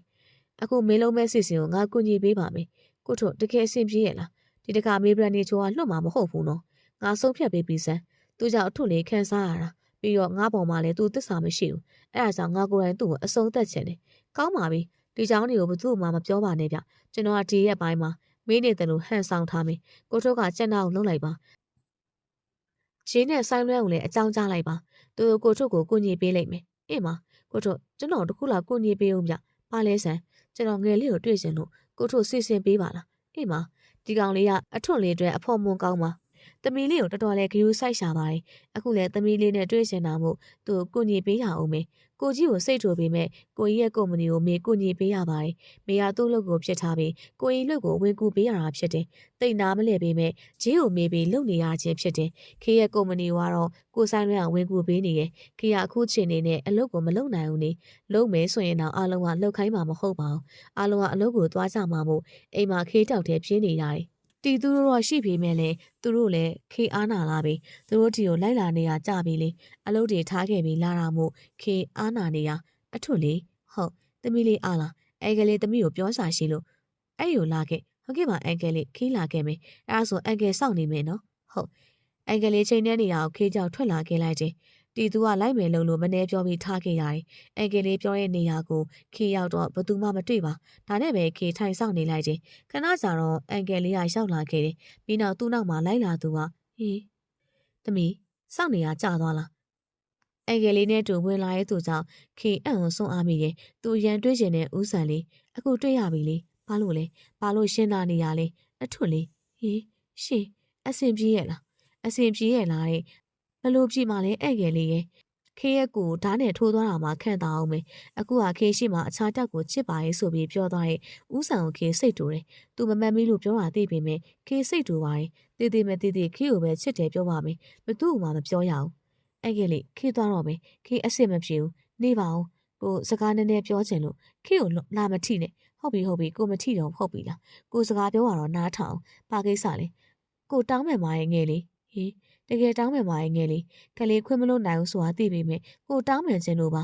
ဦးဆန်လာရင်တကယ်ပဲခေးရဦးလာရင်ဟုတ်ပါရဲ့ကိုပါကိုတကယ်မကောင်းတဲ့ကောင်ဦးဆန်လူဆိုးကောင်လူရုပ်မှာမကောင်းတဲ့ကောင်ဟုတ်ပါတယ်ကိုကမကောင်းတဲ့ကောင်ပါခေးကြောက်ကငိုလိုက်ပြောလိုက်ထူလိုက်နဲ့တယောက်တည်းအလုံးရှုံနေတာပေါ့ဆန်ကတော့ခေးလုံးသမျှကိုငြိမ်ခံပေးရှာပါတယ်အဲ့ကလေးကတော့ဘယ်ချိန်တည်းကထွက်သွားလဲမသိဦးဆန်သိလား ဦးပြောခဲ့တဲ့စကားတွေကခေကိုဘလောက်နာကျင်စေလဲဆိုတာကိုသိပါတယ်ကိုမားပါတယ်အခုလေကိုတကယ်နောင်တရနေပါပြီခေကချစ်လိုက်ရတာသူကြတော့သူ့အဆက်ဟောင်းနဲ့ပြန်တွဲသွားရင်ဆိုပြီးငိုခဲ့ရတာခံစားခဲ့ရတာပဲဦးဆန်သိလားကိုသိပါတယ်အဲ့ဒါကြောင့်လေမငိုနဲ့ရောနော်တိတ်တော့ကောင်းနေကြိုက်မယ်မငိုနဲ့တော့ခလေးလေးကလိမ့်ပါတယ်ပြီးတော့ကိုအရေးကြီးတာပြောစာရှိတယ်ပါလေကိုတတိယပြီဆိုတာငယ်လေးဘသူ့မှမပြောနဲ့နော်ဆိုင်းလွဲနဲ့ကြီးကသိထားတယ်မမေတို့မပြောနဲ့အောင်နော်မေလေးကိုလည်းမပြောနဲ့အောင်ကိုစုံစမ်းစရာရှိသေးလို့မေဘရန်နီချိုကကုမ္ပဏီကိုကမဖြစ်အောင်လုပ်တဲ့သူဆိုရဲ့တက်သေးပြီးတော့ကိုကိုတရားမဝင်စေပြီးထိုးတယ်ဆိုရဲ့တက်သေးပြီးကိုရှာရအောင်မယ်ကလေးဒါကြောင့်ကိုခုလောလောဆယ်တော့အိမ်ပြန်လာလို့မရအောင်ဟန်ဆောင်နေရအောင်ပါအခုကကိုငယ်လေးကိုမတွေ့ပဲမနေနိုင်လို့ကိုထုတ်ကိုအကူကြီးတောင်းလိုက်တာငယ်လေးကိုအရန်လွမ်းနေခဲ့တာပြီးပြီလားဟာငယ်လေးအခုတည်းစိတ်ဆိုးမဖြစ်သေးဘူးလားလို့ဦးဆန်လှုပ်ထားတာတွေကတော်တော်ခွင့်လို့ဖို့ကောင်းတာ哦ခလေးရလေကိုကိုမတက်နာဘူးလားယင်မတက်နာပါဘူးပြီးကြရင်လည်းအမိမနာပဲပြန်သွားမှာပဲဟောင်းဟာအဲ့လိုမဟုတ်ဘူးလေကိုကဟန်ဆောင်နေရမှာလေသူ့ကိုဖမ်းဖို့တက်တည်ရှာရမှာလေအဲ့တော့မှကိုကလေးစီကိုအမြန်ပြတ်လာနိုင်မှာအခြားနီလန်းနဲ့လုံးလုံးမရဘူးလားကိုစဉ်းစားနေတော့မေဘေဘီကလည်းခဏလေးပါကွာနော်ဦးဆန်ဖြာခေုံထားမသွားနဲ့နော်ဟာခလေးရဲ့ဘယ်လိုပြောလိုက်တာလဲကိုကဘာလို့ထားခဲ့ရမှာလဲကိုမှဒါလေးပဲရှိတာဟုတ်လို့လားဟုတ်ပါတယ်ဗျဦးဆန်ဖြာခေကိုပဲချစ်ရမှာနော်ဒါပေါ့ကိုကငယ်လေးကိုပဲချစ်မှာပါဗျဟုတ်ခေလည်းဦးဆန်ကိုပဲချစ်တယ်စိတ်ကောက်ပြေပြီလားနည်းနည်းပြေပြီလိုက်မယ်တက်နာလို့နည်းနည်းပဲလားဟုတ်ပါပြီကွာဒီကလေးမလေးကိုစံကြောက်ချစ်မွားဖြစ်နေပါ යි ဒါအောင်များပါလို့ပောက်ကရကြီးလာပြောမိပါလေငယ်လေးရှင်ငယ်လေးကိုဆက်သွယ်လိုက်မယ်နော်ကိုဖုန်းနံပါတ်ကိုနာမည်နဲ့မမှတ်ထားနဲ့တည်လားအစားနာမည်တခုနဲ့အစားထိုးမှတ်တာကိုပြန်တတိယလာပြီဆိုတော့ဘသူမှမပြောနဲ့နော်ဟုတ်ဦးစံပြီးတော့နောက်ရက်ကျရင်ကိုကလေးတို့အိမ်ကိုလာရင်လာအောင်ပါကွာရှင်းတဲ့ကိစ္စလာပြောဖို့အဲ့ကြရင်ကိုပြောရဲ့စကားပဲကလေးနားလေပြီနော်အချိန်နေရမို့ပါအိမ်မှာဦးရဲ့ခင်းနားလေပါတယ်ဒီတကဦးစံကွာရှင်းခိုင်းကေးတခါရဲ့လက်မဲ့ထိုးပေးလိုက်မယ်လေဟမ်မနောက်နဲ့လေဘေဘီကိုကိုယူအောင်လုပ်နေရလားဟေးလုံမနေနဲ့ကိုအသေးရလာပြီဟင်းလေရှင်နန်းကျင်လို့မရအောင်လုံးဝမရအောင်ဘေဘီအဲ့လိုမရက်ဆက်နေလေဗျာကိုမနန်းအားနှစ်ပတ်တောင်ရှိပြီအခုနန်းကျင်နေလေနည်းနည်းလေးတောင်မရအောင်လား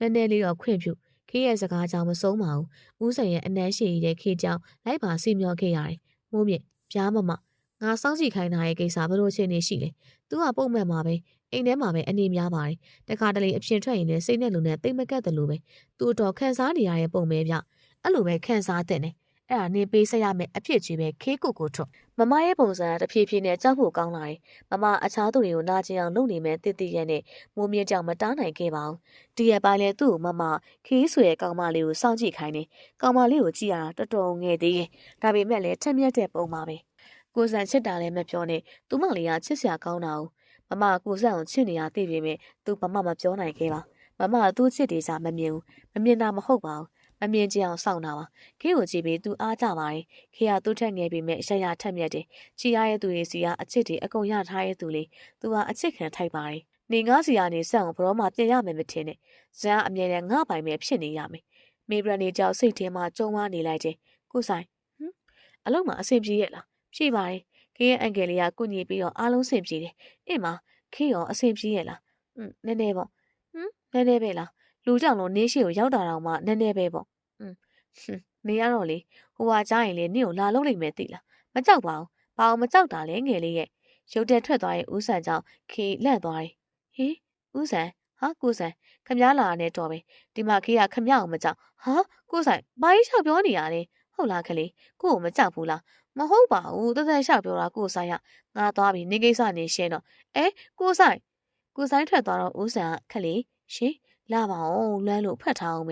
ဒီကိုယ်လုံးလေးကိုဖတ်မအေးရတာတော်တော်ကြားနေပြီမြမြဖတ်အေးရအောင်ကိုလှုပ်နေတယ်ဦးဆန်ဘာလျှောက်ပြောနေရလဲလို့အဆက်မရှိနဲ့ဘာအောင်ရှိရမှာလဲခလေးရဲ့သွားညာဘက်ဖတ်မအေးရတော့အခုပဲဖတ်အေးကြမယ်လာခလေးမဟုတ်ဘူးလေဦးဆန်အလုံးရှိသေးရဲ့မသွားဘူးအတေးရုံနေရဲ့ခဲကိုဇန်အသေးရလာတယ်အသေးရလို့စကျင်တာနဲ့ဘာလို့လဲခလေးကကိုကိုမချစ်ဘူးလားမဟုတ်ဘူးလေချစ်တာချစ်တယ်လေဒါပေမဲ့မျက်နှာငယ်လေးနဲ့ပြောနေတဲ့ခေကိုဇန်တနာရပြန်တယ်ဦးဆန်ဖြာအားလုံးပြီးသွားရင်ဦးကိုခေပြောစရာရှိရဲ့သိလားဟုတ်လားအခုရောပြောလို့မရဘူးလားဟင်းပြီးမှနည်းနည်းလေးတော့မရဘူးလားနည်းနည်းပြောပြမယ်လေဟုတ်ပြီပြောပြဦးဆန်ပြောစီမဲအရှာအဲ့ဒါခေကပြောပြီးရှင်းလိုက်တာကြောင့်ဇန်ဘလို့ကြီးလေ ဒါပဲလားအေးလေနည်းနည်းပါဆိုဟုတ်ပါပြီဗျာခလေးသဘောဟုတ်ပြီလားဟုတ်အဲ့ဒါကြောင့်ဥဆောင်ချစ်တာဟုတ်ပါပြီကွာအချွဲစိန်လေးဆန်နဲ့ခေကဒီရက်ပိုင်းနေရိုင်းလိုလိုတွေ့ဖြစ်တယ်ခေးဒီရက်ပိုင်းစိတ်ကြည်နေရတော့အလုံးကတတိထားတယ်ကိုဆိုင်တဲ့ခြေကတိပေမဲ့ဘသူမှလည်းမပြောပြခဲ့ပါပြောလို့လည်းမဖြစ်ဘူးလေဒီရက်ပိုင်းခေကအလုပ်ကိုပုံမှန်သွားတယ်ပြန်လာရင်လည်းလန်းဆန်းဆန်းဆန်းပဲမို့အလုံးကအံ့ဩနေရင်ကိုရင်ကြောင့်မော်နီစစ်နက်တွေလည်းမဖြစ်တော့ဘူးအစာလည်းမပြတ်တော့ဘူးအားလုံးပုံမှန်ပြန်ဖြစ်သွားတော့အံ့ဩတာမဆမ်းပါဘူးပုံမှန်မဟုတ်တာဆမ်းပါဆက်ဘာဖြစ်တာလဲနင့်ကိုကြည့်ရတာဒီရက်ပိုင်းအမြဲအံ့နေသလိုပဲရှင်နဲ့လည်းမကောင်းအစာမကြီးရဖြစ်မယ်မဖြစ်ဘူးရတယ်အဆင်ပြေရသေးကြလားဆန်စောင်ရင်ခေါ်ပေးရမလားမလို့ရတယ်အင်းမအဲ့ဒါဆိုဘရန်ဒီအပြင်သွားလိုက်အောင်မယ်နော်ဘရန်ဒီထွက်သွားတော့မှဆန်ကတင်ပေါ်မှာပြန်လဲအိတ်နေလိုက်တယ်ဒီရက်ပိုင်းဆက်တိုက်အံ့နေရသူတတိရောထားမိပါတယ်လေပန်းအံ့နေရမို့သူဘာဖြစ်လို့ဖြစ်နေမှမသိပါကောင်းကလည်းတိတ်မချီဘူးအချင်းနေပဲစားချင်နေရငါဘာဖြစ်နေရလဲကွာမဟုတ်မှလွယ်ရောငယ်လေးများကိုမင်းရှိနေရလားမဖြစ်နိုင်တာငယ်လေးကဆေးတောက်တယ်လေငါတေချာတိုက်တာပါမဖြစ်နိုင်ဘူးဟုတ်တယ်မဖြစ်နိုင်ဘူးဒါဆိုငါဘာဖြစ်တာလဲကွာဇန်ကမိတာအားလုံးကိုမေ့သွားတာလားအဲ့ဒါကြောင့်သူ့ရဲ့ပင်ကိုယ်ဆက်ပြန်ပေါ်လာတာဖြစ်မယ်လုံးဝချေမိုးနေရလေကိုဘက်ကချစ်နေလို့တာပေါ့မကြည့်အဲ့လောက်ထိအောက်ကျခံမှာမဟုတ်ဘူးတကယ်ပါဇန်ပြန်နိုးလာတဲ့ကမေဘရန်နီချိုးပေါ်တခါမှနုံနုံညံ့ညံ့မဆက်ဆံခဲ့ဘူးခက်တန်းနေရမို့ဘရန်နီကောင်တိတ်မလျှော်ရဲပါဇန်ရဲ့ဒေါသကိုသူသိရမို့ပါဘာရဲ့ဖြစ်ခေးဆိုရဲ့ဟာမလေးနဲ့ကွာရှိအောင်လုပ်ရမယ်ကို့ကိုမချစ်တဲ့သူကိုဆွဲထားတာလေပင်မနေနော်ကိုချစ်ကိုမရှာပဲသူချစ်ကိုရှာရင်အဲ့လောက်ပင်မမှာမဟုတ်ဘူးလို့ထင်တယ်ကိုကြီးအဲ့စီးရလေဘယ်လောက်ထိကြာမှလဲအနည်းဆုံး9နှစ်လောက်ပေါ့9နှစ်တည်းလားကိုကြီးရဲ့အေးမော်အခုမှဖော်ဆက်ထားတာလေဒီလောက်ပဲရသေးရနောက်တဲ့ဆေးတွေကိုထပ်ပြီးဖော်ဆက်နေရင်ဘရန်ဒီကဘာလို့မေးရလဲဘာရီတော့မဟုတ်ပါဘူး9နှစ်ပြင်ဇန်တတိပြန်ရလာမှာပေါ့နော်အဲ့ဒါဆိုဆေးရထပ်ထိုးလို့ရသေးလားရတာတော့ရပါတယ်ဒါပေမဲ့မကောင်စိုးကျိုးတွေရှိတယ်ခဏသုံးရင်အဲ့လူကယူသွားနိုင်တယ်ဘရန်ဒီရဲ့အော်အဲ့လောက်တောင်းလားဇန်အောင်လုံးဝလက်မလွတ်နိုင်အောင်ဒီ9နှစ်အတွင်းမှာဇန်ရဲ့နှလုံးသားကိုအပိုင်သိမ်းနိုင်ရင်ဇန်ကငါအပိုင်ပဲလဲသူရာထို့ကြောင့်မေဘရန်ဒီချိုစကားလာပြောတဲ့ရကောင်းတဲ့အကြောင်းမဟုတ်ဘူးဆိုတာသဘောပေါက်တယ်အခုလဲကြားရတာဆေးထက်ထိုးစင်တဲ့ပုံပဲမဖြစ်ဘူးဇန်အမျက်လုံးဖို့ပြောရမယ်ဘရန်ဒီရှင်ကိုမီးကအမှန်တိုင်းဖြစ်နော်ဟုတ်ကို့ကိုချစ်လားမဟုတ်ဘူးကို့ကိုချစ်ကောချစ်ခဲ့ရဲ့လားကိုသဘောပေါက်ပါတယ်မင်းကိုတခါမှမချစ်ခဲ့ဘူးပဲကိုဝမ်းပါပါတယ်ဘရန်ဒီတောင်းပန်ပါရဲ့နော်ရပါတယ်ကိုကမင်းကိုချစ်ခွင့်ရတာနဲ့ကျင့်နဲ့နေရဲ့ကောက်မှာပါကိုကြီးဇန်ကိုအဲ့လောက်တောင်ပဲချစ်တာလာ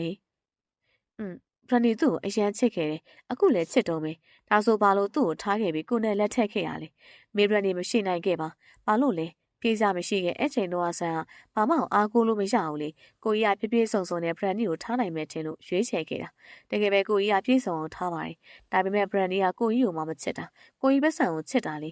ေကိုကြီးပတ်စံပေးနေတဲ့ပြီးချစ်ပေးပြီးပတ်စံမရှိတော့နောက်တစ်ယောက်နေပေါ့မေဘရန်ဒီချိုကအဲ့လိုမိမပါသူ့စီမှာအချစ်ဆိုတာတကယ်မရှိဘူးဇက်အောင်လည်းသူတကယ်မချစ်ပါဘူးနင်းသူရာတော့ဇက်အောင်တလားခံတဲ့စေပဲထိုးပေးလိုက်တော့ရဲဆိုတော့မေဘရန်ဒီချိုမသိပါဘူးလင်းသူရာတော့ကညံပြင်းနဲ့ယောက်ျားတောင်ဖြစ်ချင်းပေးမယ်ဒါပေမဲ့မိသားစုကိုထိခိုက်လာရင်တော့အငြိမ်မခံနိုင်ဘူးဒါကြောင့်လည်းဘရန်ဒီချိုကိုသူ့နေတိုင်းစေးတိုက်နေခဲ့တာသိကြတာတော့သူမလုံးဝမသိဘူးလေအစီကတခါရဲတောက်ရင်အားလုံးကိုမေ့သွားစေတယ်ဒါပေမဲ့နည်းနည်းချင်းဖြည်းဖြည်းချင်းတောက်ရင်တော့မညံ့နေပြောက်ပြီးယူသွတ်သွားစေတယ်ကို့ကိုမချစ်တဲ့မိန်းမကြောက်ကိုပြီးရင်သင်ငယ်စာတက်ပါတယ်ကို့ကိုဘေးမှာထားပြီးအခြားကြောက်ကိုချစ်တယ်ပြောနေအောင်ထိုင်ကြည့်နိုင်ရလောက်အောင်ကိုကအဲ့လောက်သဘောထားမကြီးနိုင်ဘူးမင်းလိုမိန်းမမျိုးကအဲ့ဒါနဲ့ပဲတန်တယ်ငါမင်းကိုပေးဆက်တဲ့လောက်ပေးဆက်ပေးပြီလို့ထင်တယ်အခုတော့ငါရဲ့ရွေးချယ်မှုကမင်းမဟုတ်တော့ငါမိသားစုကိုပဲငါရွေးချယ်မှာအဲ့ဒါကြောင့်မင်းမလို့တော့ဇန်နိုးဘက်မှာတက်တည်စုံတလောက်တော့ရှိနေပြီလှုပ်ရှားမယ်ဆိုရနေပြီဇန်ကဘာလုပ်မယ်ဆိုတာကိုတော့ခေကိုမပြောပြထားအောင်အန်ဒီရဲ့များတာမို့ပါကြိုပြင်ဆင်ထားရဆိုပေမဲ့မေဘရန်နီချိုးဆိုရင်မိမရှော့တက်လို့မရခဲ့ဘူးဇန်ခုတလောဘာရီတွေးနေရလဲနေလဲပေကောင်းနေရမဟုတ်ဘဲနဲ့မင်းသိစားမလို့ပါဘူးလက်ပြန်ကြရင်ကိုယ့်ရင်ကိုသွားမယ်ရှင့်နေကိုဆက်သွယ်ထားလိုက်အေးဘာအေးမဆက်သွယ်လိုက်မယ်ဇန်တေချာရဲ့ဆုံးဖြတ်ချက်ကိုလုပ်လိုက်တာပဲ။ကွာရှင်းပြီးသွားရင်တော့ဇန်တေချာပေါင်းငါပိုင်ပဲဖြစ်လာစေရမယ်။ငယ်လေးကိုမနဲ့ဖြတ်ငယ်လေးတို့အိမ်လာခဲ့မယ်။သိလား။ငယ်လေးစိတ်မဆိုးနဲ့နော်။မကြခင်အားလုံးပြီးတော့မှာ။မကြခင်ဘဲတော့လေ။ခေးပဲတီစောက်ရမှာလေ။ဦးဆန်ကိုခေးဘလောက်လွမ်းလဲသိရလား။သိတာပေါ့။ခလေးလေးလဲလွမ်းတယ်လို့ကိုလည်းအရန်လွမ်းတယ်။လက်ပြန်တွေ့မယ်နော်။အရန်ချစ်တယ်ကလေး။ပွား ဇန်နဲ့ခေကိုစာပို့တာကိုမေကအမက်မထင်တွေ့လိုက်မိရဲ့ခေကဦးဆောင်နာမည်ပြောင်မြတ်တာမို့မေဘသူမှန်းတော့မသိမဟုတ်မှလည်းရောခေအသိရနေရလားသူကြီးကဒီရက်ပိုင်းလုံးဝတက်ကြွနေရပဲအဲ့ဒါလည်းကောင်းပါတယ်ကိုကြီးကိုမေးနိုင်တာလည်းကောင်းပါတယ်ဒါပေမဲ့ကိုကြီးပြန်တတိရလာရင်ရောဟာအဲ့ဒါကြီးကကြွိုင်ကြီးမဖြစ်ဘူးတရမယ်ခေကိုအမြဲဆုံးတရပါမေကတော့တလွဲတွေးပြီးခေးစီကိုလာခဲ့တယ်သူ့စိတ်ထဲတနှုံနှုံခံစားရတာမို့မခံစားနိုင်လို့လာမေးရချင်းခေအော်မေလာလေးဘာကိစ္စရှိလို့လဲခေအသိရနေရလားယင်ဟမ်ဘာလို့အသိရတာလဲမေခေနားမလဲဘူးခေကောင်လေးအသိရနေရလားလို့ဘာလို့လဲယင်ခေကိုကြီးကိုတကယ်မုန်းနိုင်ပြီလားယင်မေဘလို့ထင်လဲယင်မသိဘူးလေခေကဦးစာလွယ်အခြားသူတွေကိုထက်ချစ်နိုင်မယ်မထင်ဘူးမေအေးမခေအဆင်ပြေရင်ပြီးရပဲနေပါအောင်မေရဘလို့သိသွားတာလေအဲ့ဒါဦးဆန်ကြောင့်သူ့လို့မေလေးရှိတ်မိသွားတာတစ်ချိန်လုံးစာပို့နေတော့မေကမသိပဲနေပါမလားမမကြီးဧည့်သည်လာရရှင်အေးလာခဲ့မယ်ဧည့်သည်ကိုဧည့်ခံထားလိုက်အောင်တမီလေးကိုသွားခေါ်လိုက်အောင်မယ်ဟုတ်ကဲ့ပါမမကြီးတော်ညိုကြောက်ကဧည့်သည်တွေလာကြောင်းပြောပြီးပြန်ထွက်လာခဲ့တယ်တမီလေးရှင်တီသူတားတို့ရောက်ပြီးတဲ့ရှင်မမေသွားနေမယ်နော်တမီတို့နောက်မှဆင်းလာခဲ့ဟုတ်ကဲ့ပါမေကိုရိုးလာပြီလို့မမေလာတော့ချက်ချင်းမျက်နှာပြတ်သွားရဲ့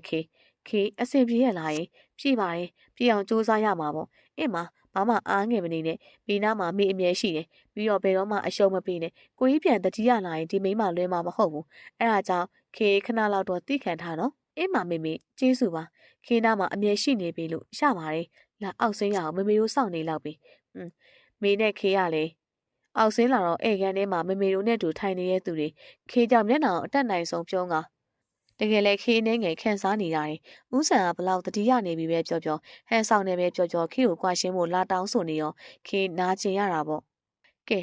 လူလဲစုံပြီဆိုတော့ကျွန်တော်လုံးစာရှိရလောက်ရအောင်ခေပြောပြီးသားလေလုံးဝကွာရှင်းမပေးနိုင်ဘူးလို့မင်းအဲ့လိုလုံးမရဘူးလေကျွန်တော်လုံးစာရှိရလောက်ရအောင်ခေပြောပြီးသားလုံးဝမကွာရှင်းပေးနိုင်ဘူးမင်းအဲ့လိုလုံးမရဘူးလေမင်းကွာရှင်းပေးမှရမှာခေကိုထုံမင်းနဲ့ငါဆက်လန်ကပြီးသွားပြီရှင်းဘက်ကပြီးပြီမဲ့ကျမဘက်ကမပြီးသေးဘူးခေဘက်ကကွာရှင်းပေးလိုက်ရင်ရှင့်ကိုငငန်းတက်လို့ခြင်းနဲ့မိမရဲ့အတွက်လမ်းဖောက်ပေးသလိုဖြစ်သွားမှာပေါ့အဲ့တော့ကွာရှင်းဖို့လုံးဝမမျှော်လင့်နေနဲ့ခေကမေဘရန်နီချိုမျက်နှာကိုကြည့်ပြီးပြောနေရမို့နေဘလောက်လိုချင်လဲသာပြောလိုက်ပြီးရင်ဆက်ကိုကွာရှင်းပေးလိုက်ဟမ်ရှင်းကြည့်ရတာတော်တော်စနေပုံပဲရှင်အရင်ဖြစ်နေရင်လေအခြားသူကိုသွားရှာခေယောက်ျားလေးတော့မထိပါနဲ့မရအောင်နေမရိုင်းလာရီလားနေမိဘရနေကိုမဆုံးမအောင်လားကြော်ရင်နဲ့ခေကိုပဲခေရဲ့မိဘတွေကလာမပြောနဲ့ရှင်းဆိုသလိုသူမိဘရဲ့ရှင်းကိုမသိပေးထားဘူးလားသူများယောက်ျားကိုမရှူရပါဘူးလို့ဒါမှမဟုတ်သူများယောက်ျားကိုဘယ်လိုရှူမလဲဆိုတာကိုသင်ပေးတာလားပါနေများသွားပြီနော်ထင်းလို့ပါခေကဒီချက်ဘက်ကပြောလို့ရသေးရဲ့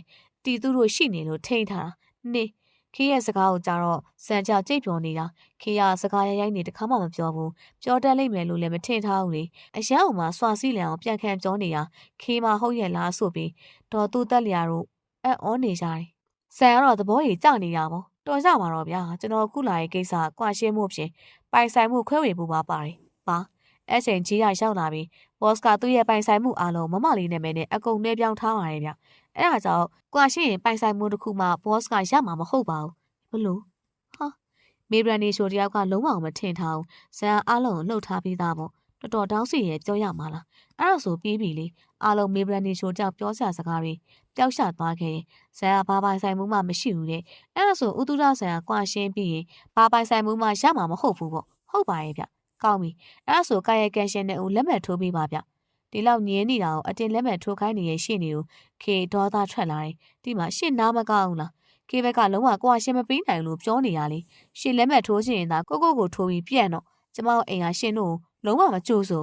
ရှင်းနေလဲကြောင်သွားတာပေါ့ဘလို့လို့ရမှန်းမသိဖြစ်ကုန်တာပေါ့တစ်ဖက်ကိုတနာပေမဲ့တစ်ဖက်ကလည်းပတ်စံငါပြီးငါထားခဲ့တာဆိုတော့သူအခက်တွေ့နေခဲ့တယ်ခေကပြောချင်ရပြောပြီးထားထွက်သွားတာကြောင့်သူတို့လည်းဘာမှမလုပ်တတ်တော့အဲ့ဒါနဲ့ပဲပြန်လာရပြန်ရောမေဘရန်နီရှိုကတော့ဆက်မှာဘာမှမရှိဘူးဆိုရင်စိတ်သက်တွေကျနေခဲ့တာသူလိုချင်တာဆက်ဦးရောဆိုင်ရဲ့ပန်ဆန်မှုတွေရောအားလုံးကိုပေါ့တေးကြတာတခုတော့ဆန်ကတော့ခေကိုချော့ရအောင်မယ်ဆိုတာပဲခေရဲ့မျက်နှာကိုတစ်ချိန်လုံးကြည့်နေတာမို့ခေဘာဖြစ်နေလဲဆိုတာဆန်သိပါရဲ့ငယ်လေးရဲ့ကိုမင်းကိုအမြန်ဆုံးပြန်လာလို့ရအောင်စူးစမ်းနေခဲ့တယ်ခဏလေးစောင့်နော်ဟယ်လိုငယ်လေးပါလေကိုတောင်းမယ်မရင်တော့ခလေးဘာကိစ္စနဲ့ခေကိုလာတောင်းမယ်နေရလေအားလုံးတက်ပေါ့ဒီနေ့ခလေးခန်းစားနေရတာတွေကိုသိရကိုကခလေးမျက်နှာကိုကြည့်ပြီးနေလာတဲ့ကောင်မှာခလေးပါဖြစ်လာတယ်ကိုသိတာပေါ့သူကပါအပူတွေဟိုမိမနားမှာပဲနေချင်နေရမဟုတ်ဘူးလားဟာလှုပ်ပြီးခလေးကတော့မဟုတ်ပါဘူးဗျာ ကျွန်တော်ကပူတူလေးနားမှာပဲနေချင်တာပါဗျာဟုတ်လို့လားခေးနဲ့ဆန်ဖုန်းပြောနေတာကိုမေကြောက်ကြားသွားတယ်ဟင်ဒါဆိုကိုကြီးကပြန်တတိရလာပြီပေါ့ခေးကလည်းတိနေရဲဆိုတော့သူတို့အပြစ်မှာတိပြီးပြီပေါ့ခေးကိုမေဖို့မေခန်းထဲဝင်မလို့လို့တော့တယောက်ယောက်ကမေကိုဆွဲလိုက်တာကြောင့်မေအဲ့လိုရှင်ခွင်ထဲကိုကြွသွားခဲ့တယ်ဟင်ရှင်သူကတော့ရှင်ဘာလုပ်တာလဲဆိုင်လွဲကမေရဲ့ပါဇက်ကိုပိတ်ပြီးတနေရာကိုခေါ်လာခဲ့လိုက်တယ်ရှောင်းလဲရောက်တော့မေရဲ့အတန်ဆဆကိုကြားနေရတယ်ဒီမှာရှင်မဖြစ်လို့မေကိုတားရတာလေမေခေကိုသွားနောက်ရှက်မှာဆိုလို့ဟာကျမလားဒီမှာထားတော့ကျမခေးစီကိုမသွားတော့အဲ့တော့ရှင်ပြောပြရမယ်ဘာအောင်ပြောပြရမှာလဲကိုကြီးကပြန်တတိရလာပြီလားရှေ့လေရှင်သိထားကျမသိရဲ့ဘာအောင်အေးလေကိုစံကတတိပြန်ရလာပြီဒါပေမဲ့ဘ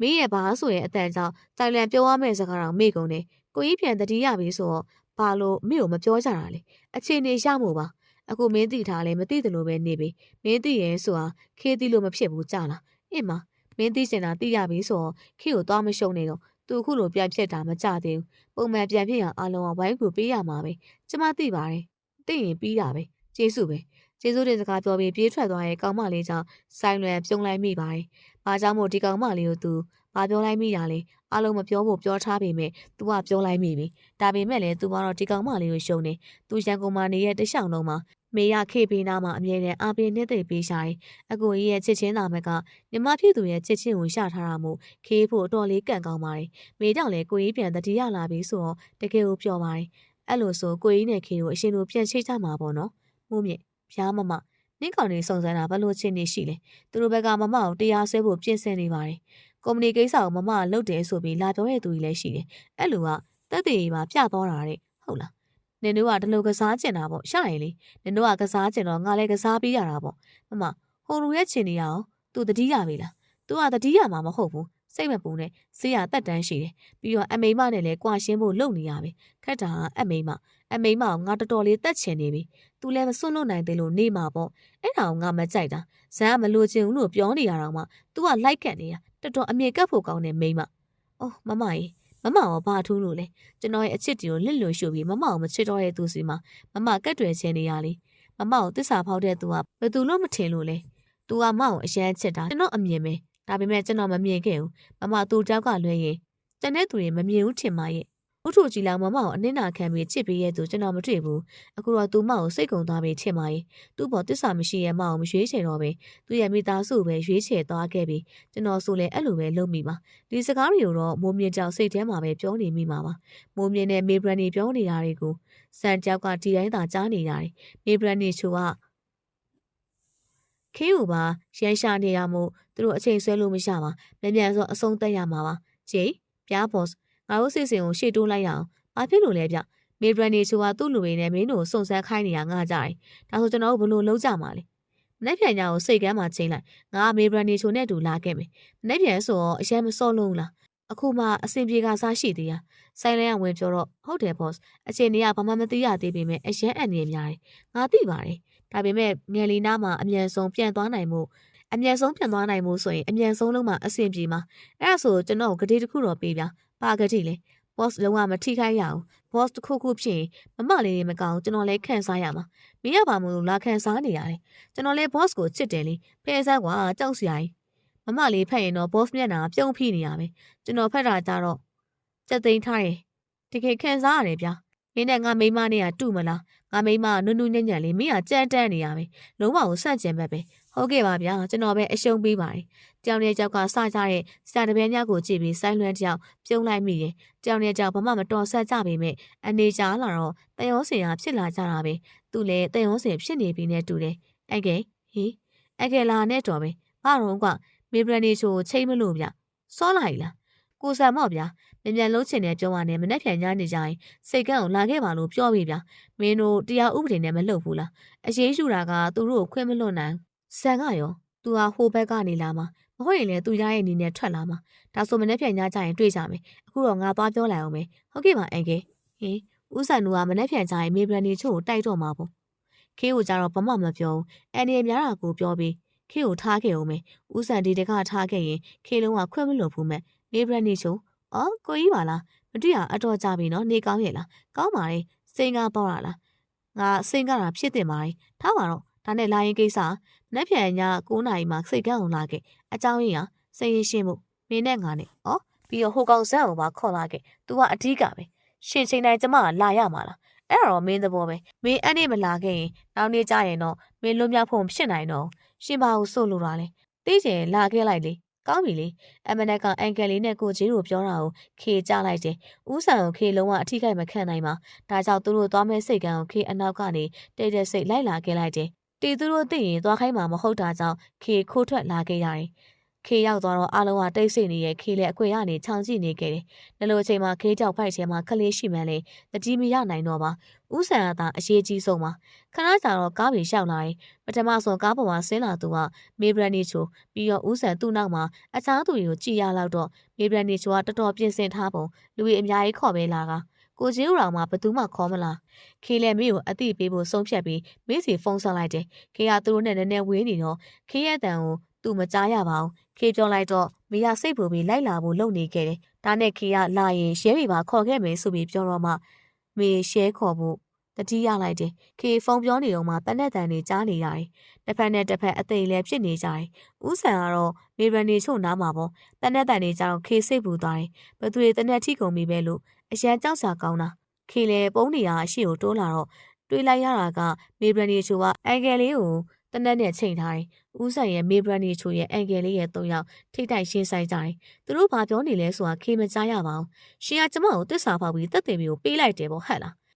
းမင်းလိုမိမနောက်လိုက်နေရတဲ့ငါတူမလေးနောက်ကိုအေးဆေးလိုက်တာပိုပြီးတက်တော့တက်တာဖြစ်တယ်ကွာငါဖောက်ပြန်တတ်တဲ့မိမတွေကိုတိတ်လောက်အောင်မုန်းတာဟာရှင်အရင်ရှိတဲ့ရှစ်တူမအောင်လဲရှင်နောက်လိုက်အောင်လုပ်ပေးမယ်ဆွေကြီးမျိုးကြီးဆိုတော့တဆွေလုံးတစ်မျိုးလုံးရှင်နဲ့တူသွားနိုင်အောင်လုပ်ပေးရမှာပေါ့မင်းသက်ရှင်ငါ့ကိုပဲတက်ငါမိသားစုတော့လာမထိနဲ့ရှင်သိတိတက်နေရပေါ့ဟဲ့လားရှင်ပဲတိတက်လေကျမပို့ပြီးတော့မုန်းလေပဲရှင်စိတ်မပူပါနဲ့စိတ်ဖြောက်ဖြောက်နဲ့သွားပါရှင်တူမလေးကိုတော့ခဏစောင့်လိုက်ပါအောင်မေဗန်နီချိုကအသက်မဲစွာရှိပြီးရက်ဆက်စွာအန်ကယ်လေးကိုတတ်လိုက်တယ်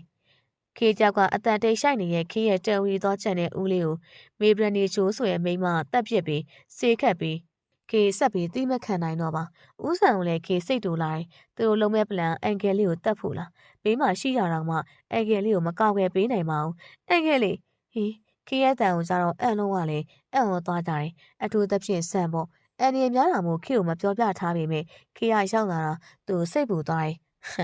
နေရကိုတွေတွင်ကိုချီလောက်နဲ့ကိုဆင်းလာခဲ့တာပဲဒါလည်းကောင်းတာပဲငါမပင်ပန်းတော့ဘူးပေါ့နင့်ကိုဒီမှာပဲဆက်သိမ်းပေးမှာပေါ့မေဗရန်နီချိုကခေကိုတနက်နဲ့ချိန်နေရအောင်ဆက်လဲမြင်မြန်တဲ့အလင်းနဲ့ခေနောက်ကိုပြေးလာခဲ့တယ်ငှက်လိမလုံနဲ့ဟီးမဟုတ်ဘူးခေတကုံလုံးကိုတင်းကျုံဖတ်ထားပြီးခေစီလာမဲ့ကြည်စံဦးဆန်ကအဆောင်ဝင်ခံလိုက်တယ်ဦးဆန်ဘာလို့ဝင်ခံလိုက်တာလဲဘာလို့လဲ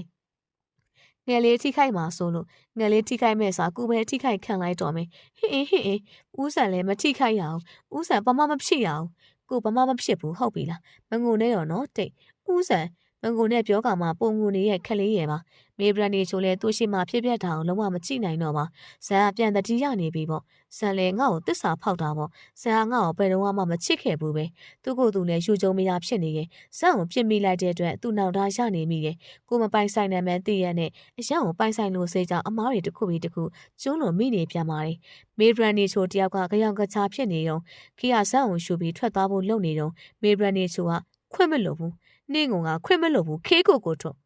မေဗရန်နီချိုရဲ့ပြည့်ဆက်ကြောင့်ဆန်ဟန်ချက်ဖြတ်သွားပြီးနောက်ကိုလန်ကျသွားတယ်အနောက်ကရေပဲရှိတာမို့ဆန်ရှိတဲ့ကိုကျသွားတယ်ခေးကိုတစ်ချက်ဆန်ကိုတစ်ချက်ထိတာမို့ခေးလည်းလက်ဆွဲဖို့မမိလိုက်ပါခေးကလက်မောင်းပဲထိသွားပေမဲ့ဆန်အရှင်ဘက်ကိုထိသွားတော့ကြောင့်အရှင်ကိုမထိနိုင်ပဲလဲကျသွားခြင်းဖြစ်တယ်ဦးဆန် boss ခေးကသူ့တရားကိုသူ့အာယုံမဆိုင်အားပြုတ်ချသွားတဲ့ဆန်ကိုကြည့်ပြီးတွေးပြက်လူမတက်အောင်ငိုနေခဲ့တယ်ခြေလဲဆန်ပြုတ်ကျသွားတာမြင်တော့ခေးနောက်ကိုပြေးလာတယ်မဟုတ်ဘူးဦးဆန်ငိုနေရဲ့ခေကိုဖတ်ထားပြီးခြေလည်းမျက်ရည်တွေကျနေခဲ့တယ်။ခေကဆန္ဒကိုလိုက်ခုံချဖို့လုပ်နေရကြောင်းခြေဆွဲထားရသည်။ခဏကြာတော့မေကရဲပြေခေါ်လာပြီးရောက်လာခဲ့တယ်။မေဗရန်နီချိုကတော့အယူကြောက်လို့အသက်မဲစွာရှည်နေခဲ့တယ်။ရဲပြေလည်းဝိုင်းထားပြီးမှအားလုံးဟာလက်နက်ချလိုက်တယ်။အဲ့တော့မှဆိုင်လွမ်းလေခေနဲ့ခြေနာကိုရောက်လာခဲ့တယ်။ခေကိုကြည့်ရတာတနက်တည်းကအတော်နဲ့ပုံပဲ။ဒါအောင်လည်းသိပုံမပုံ။တရားတော့အာယုံမဆိုင်နိုင်အောင်ကိုစံကိုတော်တော်ချစ်တာပဲ။ ကိုဆန်ကျသွားတဲ့နေရာရှေးစည်းတက်နေရကြောင်းဘသူမှဆင်းမသွားရဲပါဆင်းသွားရင်တော့ကိုဆန်ရှိတော့မှမဟုတ်တာရှေးစည်းတော့ပါသွားလောက်ပြီလေခေကတော့ငိုရင်းနဲ့ကြေးရဲ့လက်ထဲမှာပျော့ခွေသွားတယ်လက်ကတရာကသွေးထွက်လွန်တာလေးပါတာပေါ့သူမနောက်ဆုံးမြင်လိုက်တာကမေရသူ့စီပြေးလာနေတာဟုတ်ပါဦးဆန်ငယ်လေးရောက်လာပြီလားလာပင်နာခင်ကြီးထဲမှာခေဦးဆန်ကိုတွေ့လိုက်တယ်တရားရောက်ကိုစောင့်နေပုံပဲဘသူ့ကိုလဲခေကိုလားဦးဆန်ငယ်လေးရောက်လာပြီလားဟုတ်ဦးဆန်ဒီမှာဘာလုပ်နေရလဲဦးဆန်ခေပြောတာကြလားတခုခုပြောဦးလေဦးဆန်ရဲ့ရင်ဘက်မှာသွေးရည်စိုးနေရဲ့ဖိုက်မှာရောပဲဟမ်ဦးဆန်ဘာဖြစ်တာလဲဦးဆန်ဘာမှဖြစ်မရအောင်နော်ဦးဆန်ငယ်လေးကို့ကိုစောင့်နေပါဦးဆန်ဟမ်အိမ်မက်ကနေခေလက်နိုးလာခဲ့တယ်ခေတတိရလာပြီမမေခေပြန်တတိရလာပြီငါအိမ်မက်မက်နေခဲ့တာပဲဒါဆိုဦးဆန်အောင်သမီးလေးအမလေးသမီးလေးရဲ့အဲ့ဒီရဲ့အရှမ်းများတာကိုဘာလို့ကြောက်တယ်သွားရတာလဲတီစုဟေးသမီးလေးဦးဆန်ဟောသူမှမရှိနိုင်ခဲ့ပါတက်ဆက်ရရရှာပေမဲ့ခိုးတီတားကြီးကိုမတွေ့သေးပါဘော့စ်ကမကြခင်မမလေးစီပြန်လာမှာပါဂျေဝင်ပြောလိုက်မှနည်းနည်းတော်သွားတယ်အန်ကယ်လေးကိုခေတွေ့ခြင်းနဲ့ဒီအခြေအနေနဲ့တော့အန်ကယ်လေးနဲ့ပြေးတွေ့လို့မဖြစ်သေးပါအန်ကယ်လေးရဲ့တက်ဝီတော်မိသားစုရင်ဆိုပေမဲ့ခေရအရင်အားနေနေသေးရဲ့မတွေ့ပါသေးနဲ့ခေရဲ့မနေ့ပြန်မှတွေ့တော့ဒီနေ့တော့ခေအရင်ပင်ပန်းနေတာနားလိုက်အောင်ခေလက်မှာလည်းတရားကြီးနဲ့လေပြီးတော့ဘိုက်ထဲမှာကလေးလေးရရှိသေးခေတန်မာဖြစ်မယ်ဟုတ်တယ်ခေတန်မာရမယ်ဟုတ်ပြီခေရလိမ့်ပါတယ်အိတ်လိုက်တော့မနေ့ကမှအန်ကယ်လေးကိုသွားတွေ့ကြမယ်ကလေးလေးကြောင့်ပြောလိုက်ရင်ခေရလိမ္မာပါနဲ့စွာနာခံတယ်။တညလုံးခေကအပူတွေထွက်ပြီးအဖျားရည်ကြီးနေခဲ့တယ်။ကိုဆိုင်ကြီးနဲ့မေလေးတို့တယောက်မှမနာကြပဲခေကိုစောင့်ကြည့်နေကြတယ်။အနာရှင်ကြောင့်ဖျားဝင်သွားတာဖြစ်မယ်။အပူတက်လာတယ်လို့ရှေ့ဘက်တုတ်ပေးလိုက်နဲ့တညလုံးမနာရပါဘူး။ခေကတော့အသေးစိတ်တွေကင်းလွတ်ပြီးကြောင်၆စားရီထရောက်နေရင်သူ့ကိုကြည့်ပြီးမေလေးလည်းမျက်ရည်မခိုင်နိုင်တော့ပါ။ကိုကြီးရဲ့မြက်မြက်လာပါတော့။မဟုတ်ရင်ခေရှူးသွားတော့မှာ။မေလည်းရှင်နေနေလို့မကောင်း။ကိုကြီးကခေကိုအရန်ချစ်တာလေ။ဘာလို့ခုလိုကြောက်တယ်ထားခဲ့ရလဲ။ဒီလိုနဲ့မိုးလင်းလာတဲ့အထိမိုးလင်းတော့ခေကအပူကျပြီးနှိမ့်ဆိုင်စာအိပ်ပျော်သွားတယ်။ဒီနေ့ကအန်ကယ်လေးရဲ့စာဗနာပွဲဒီကဘာလောကကြီးထဲမှာခေချီရရဲ့လူကြောက်ထွက်သွားပြန်ပြီ။အန်ကယ်လေးကခေနဲ့အနေဝေးပေမဲ့ခေကိုအရန်ချစ်ပါတယ်။အန်ကယ်လေးရဲ့စာဗနာပွဲကိုဖွားဖွားကြီးရတော့မလာနိုင်ဘူး။ကျမ်းမာရေးတိတ်မကောင်းဘူးတဲ့။ဒီလိုနေ့မျိုးမှာဦးစံသာရှိရင်အရန်ကောင်းပါ။အန်ကယ်လေးခေကိုကြောက်တယ်ထားခဲ့ပြန်ပြီဖေဖေနဲ့မေမေပြီးတော့အန်ကယ်လေးအခုဦးဆန်လေးဘာမှလည်းမသိဘူးအန်ကယ်လေးခေကိုချင်းဦးဆန်ကိုပြန်ခေါ်လာပေးပါနော်ခေတောင်းဆိုပါတယ်ဦးဆန်ကိုခေလိုအပ်လို့ပါခေငိုနေတာဒီနေ့နောက်ဆုံးပဲခေအရန်ငိုလို့ခေရဲ့ကလေးနှလုံးအားထဲမှာဆိုလို့ခေနောက်ထပ်မငိုတော့ဘူးဒီနေ့တော့အဝငိုပေးဟာစေခေတို့အန်ကယ်လေးရဲ့နောက်ဆုံးခေကိုလိုက်ဖို့ပြီးပြန်လာတော့ရဲစခန်းကဖုန်းဆက်လာတယ်။ဦးဆန်ကိုတွေ့ပြီးတဲ့အဲ့ချိန်မှာခေရဲ့ကဘာကြီးပြတ်မတက်ပါအလားအောင်လားအတီးပြုတ်ပေးပါရဲ့လေခေလို့ချင်တာအဲ့ဒါမဟုတ်ဘူးလေခေကဦးဆန်ကိုအကောင်တိုင်းမြင်ချင်တာအဲ့ဒါဦးဆန်မဟုတ်ဘူးလို့ပြောပေးပါရဲစခန်းကိုသူတို့သွားပြီးကြည့်တော့ဦးဆန်ဟုတ်မနေခဲ့ဘူးဒါအဲ့အချိန်ခေအပျော်ဆုံးပဲခေရဲ့ဦးဆန်ခုချိန်ဒီအသက်ရှင်မယ်လို့ယုံကြည်နေတော့မယ်2လလောက်ကြာပြီးနောက်အခုဆိုဦးဆန်ထွက်သွား2လအောင်ရှိပြီ။ဘာသတင်းစာနာမှမရသလိုဘာဆက်သွယ်မှလည်းမရခဲ့ဘူး။အားလုံးကပုံမှန်ပြန်ဖြစ်သွားပေမဲ့ခေရတော့ခုထိမတည်ငြိမ်နိုင်သေးပါဘူး။ဦးဆန်ရဲ့ကုမ္ပဏီကိစ္စအားလုံးမေနဲ့ကိုကြီးကဆက်ပြီးတာဝန်ယူထားပြီးရဲ့။ခေရဲ့ကုမ္ပဏီကိုတော့ဦးရံဘူကဆက်ပြီးထိန်းထားပြီးရဲ့။ကိုဆိုင်လွင်ကတော့ကလော့ကိုပြန်သွားပြီ။အော်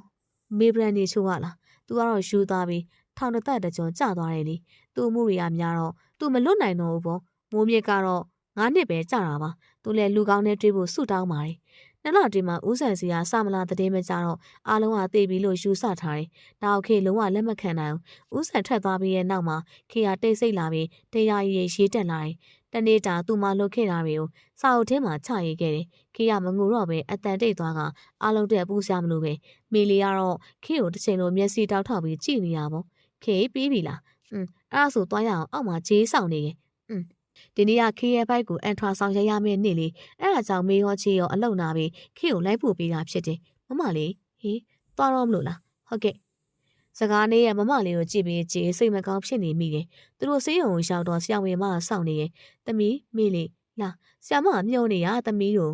ဟုတ်တယ်ဆရာမကြီးမေကိုလည်းခုမှအားလို့လာရတာခေကိုဂရုစိုက်ပေးပါအောင်ဆရာမအေးကွယ်ကဲသမီးလေးဒီပေါ်မှာလှည့်လိုက်နော်ဟုတ်ခေရဲ့ဘိုက်ကိုအန်ထရာဆောင်ရိုက်ကြည့်တော့ခေဘိုက်ထဲမှာအမွှာလေးပြီးတဲ့ဒီနေ့ကခေအပျော်ဆုံးပဲခေရဲ့ဘိုက်ထဲမှာဦးဆိုင်ရဲ့သွေးသား2ယောက်တောင်နဲ့ခေဘေးမှာလည်းသူတို့လေးပြီးအပေါ်ပြေရှိနေပြီးမှအမွှာလေးပြီးလို့ပြောတော့အားလုံးကဝမ်းသာနေခဲ့တယ်အန်ဒီယာစပြီးခေပြန်ပြုံးလာခဲ့တာပေါ့ ဦးကိုခေပြောကြရှိလို့ဒီနေ့လေခေဆေးုံသွားခဲ့ရင်သိလားခေရဲ့ဘိုက်ကိုအန်ထွာဆောင်သွားရိုက်ခဲ့တာလေခေဘိုက်ထဲမှာရှိရအမွှာလေးပဲဦးဆန်မပြုံးလိုက်ရင်ခေကအရန်ပြုံသွားပဲသိလားပြီးတော့လေခေမိနဲ့ကြီးကိုပေးစားရင်ကောင်းမလားလို့စဉ်းစားနေရဲ့သိလားဘာလို့ဆိုသူတို့နှစ်ယောက်ကအမြဲတွဲနဲ့အဲ့လိုကြတော့ကိုဆိုင်ရရှိသေးပြန်ရောအရန်လွမ်းနေဦးရင်ခေစီမြ мян ပြတ်လာပါတော့အရန်လွယ်လာပြီလို့ခေရှင်းနေရင်နဲ့ဆောင်ရက်ပေါ်ကိုခေရဲ့မျက်ရည်တွေဖိတ်ဆင်လာခဲ့တယ်ဒါနဲ့ပဲစာအုပ်ကိုပိတ်ပြီးအိယာဝင်ဖို့ပြင်လိုက်တယ်ဒီလိုမျိုးပဲခေးဖယ်ချိန်ထိနေရမှာလဲရင်မေဟင်ခေဘာဖြစ်လို့လဲရင်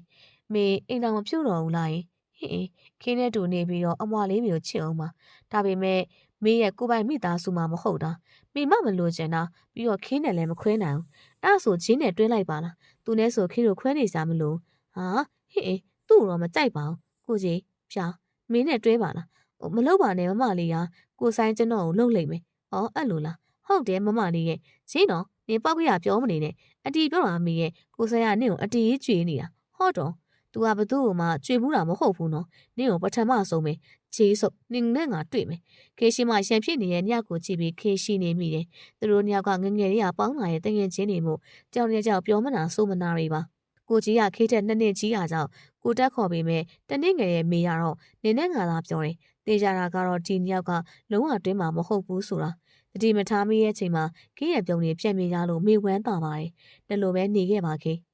နေရိုင်းပြုံးနေပေးပါနေရိုင်းပြုံးနေပေးပါခေးအဲ့လိုဆိုကိုကြီးနဲ့ခြေနဲ့မှာပါဆိုင်လွန်ကြောက်ကရန်ကုန်ကပြက်လာပြီးတဲ့ကတခုခုကိုလွမ်းတယ်လို့ဆွေးတယ်လို့ဖြစ်နေခဲ့ရပါတယ်ဟုတ်ကဲ့ပါပရိသတ်များရှင်အဆုံးထိနားထောင်ပြီးလို့ကျေးဇူးတင်ပါတယ်။နိုင်ရဲ့ဒီမှာလည်းကြက်ရှိနေသေးတဲ့ဘိုင်းကိုဆက်လက်တင်ဆက်ပေးမှာမို့လို့စောင့်မျှော်အားပေးနားဆင်ပါလို့ပြောကြရင်အားလုံးနှုတ်ဆက်ခဲ့ပါတယ်။နိုင်ရဲ့ဒီပြန်လည်ဆုံးသေးပါမယ်ရှင်။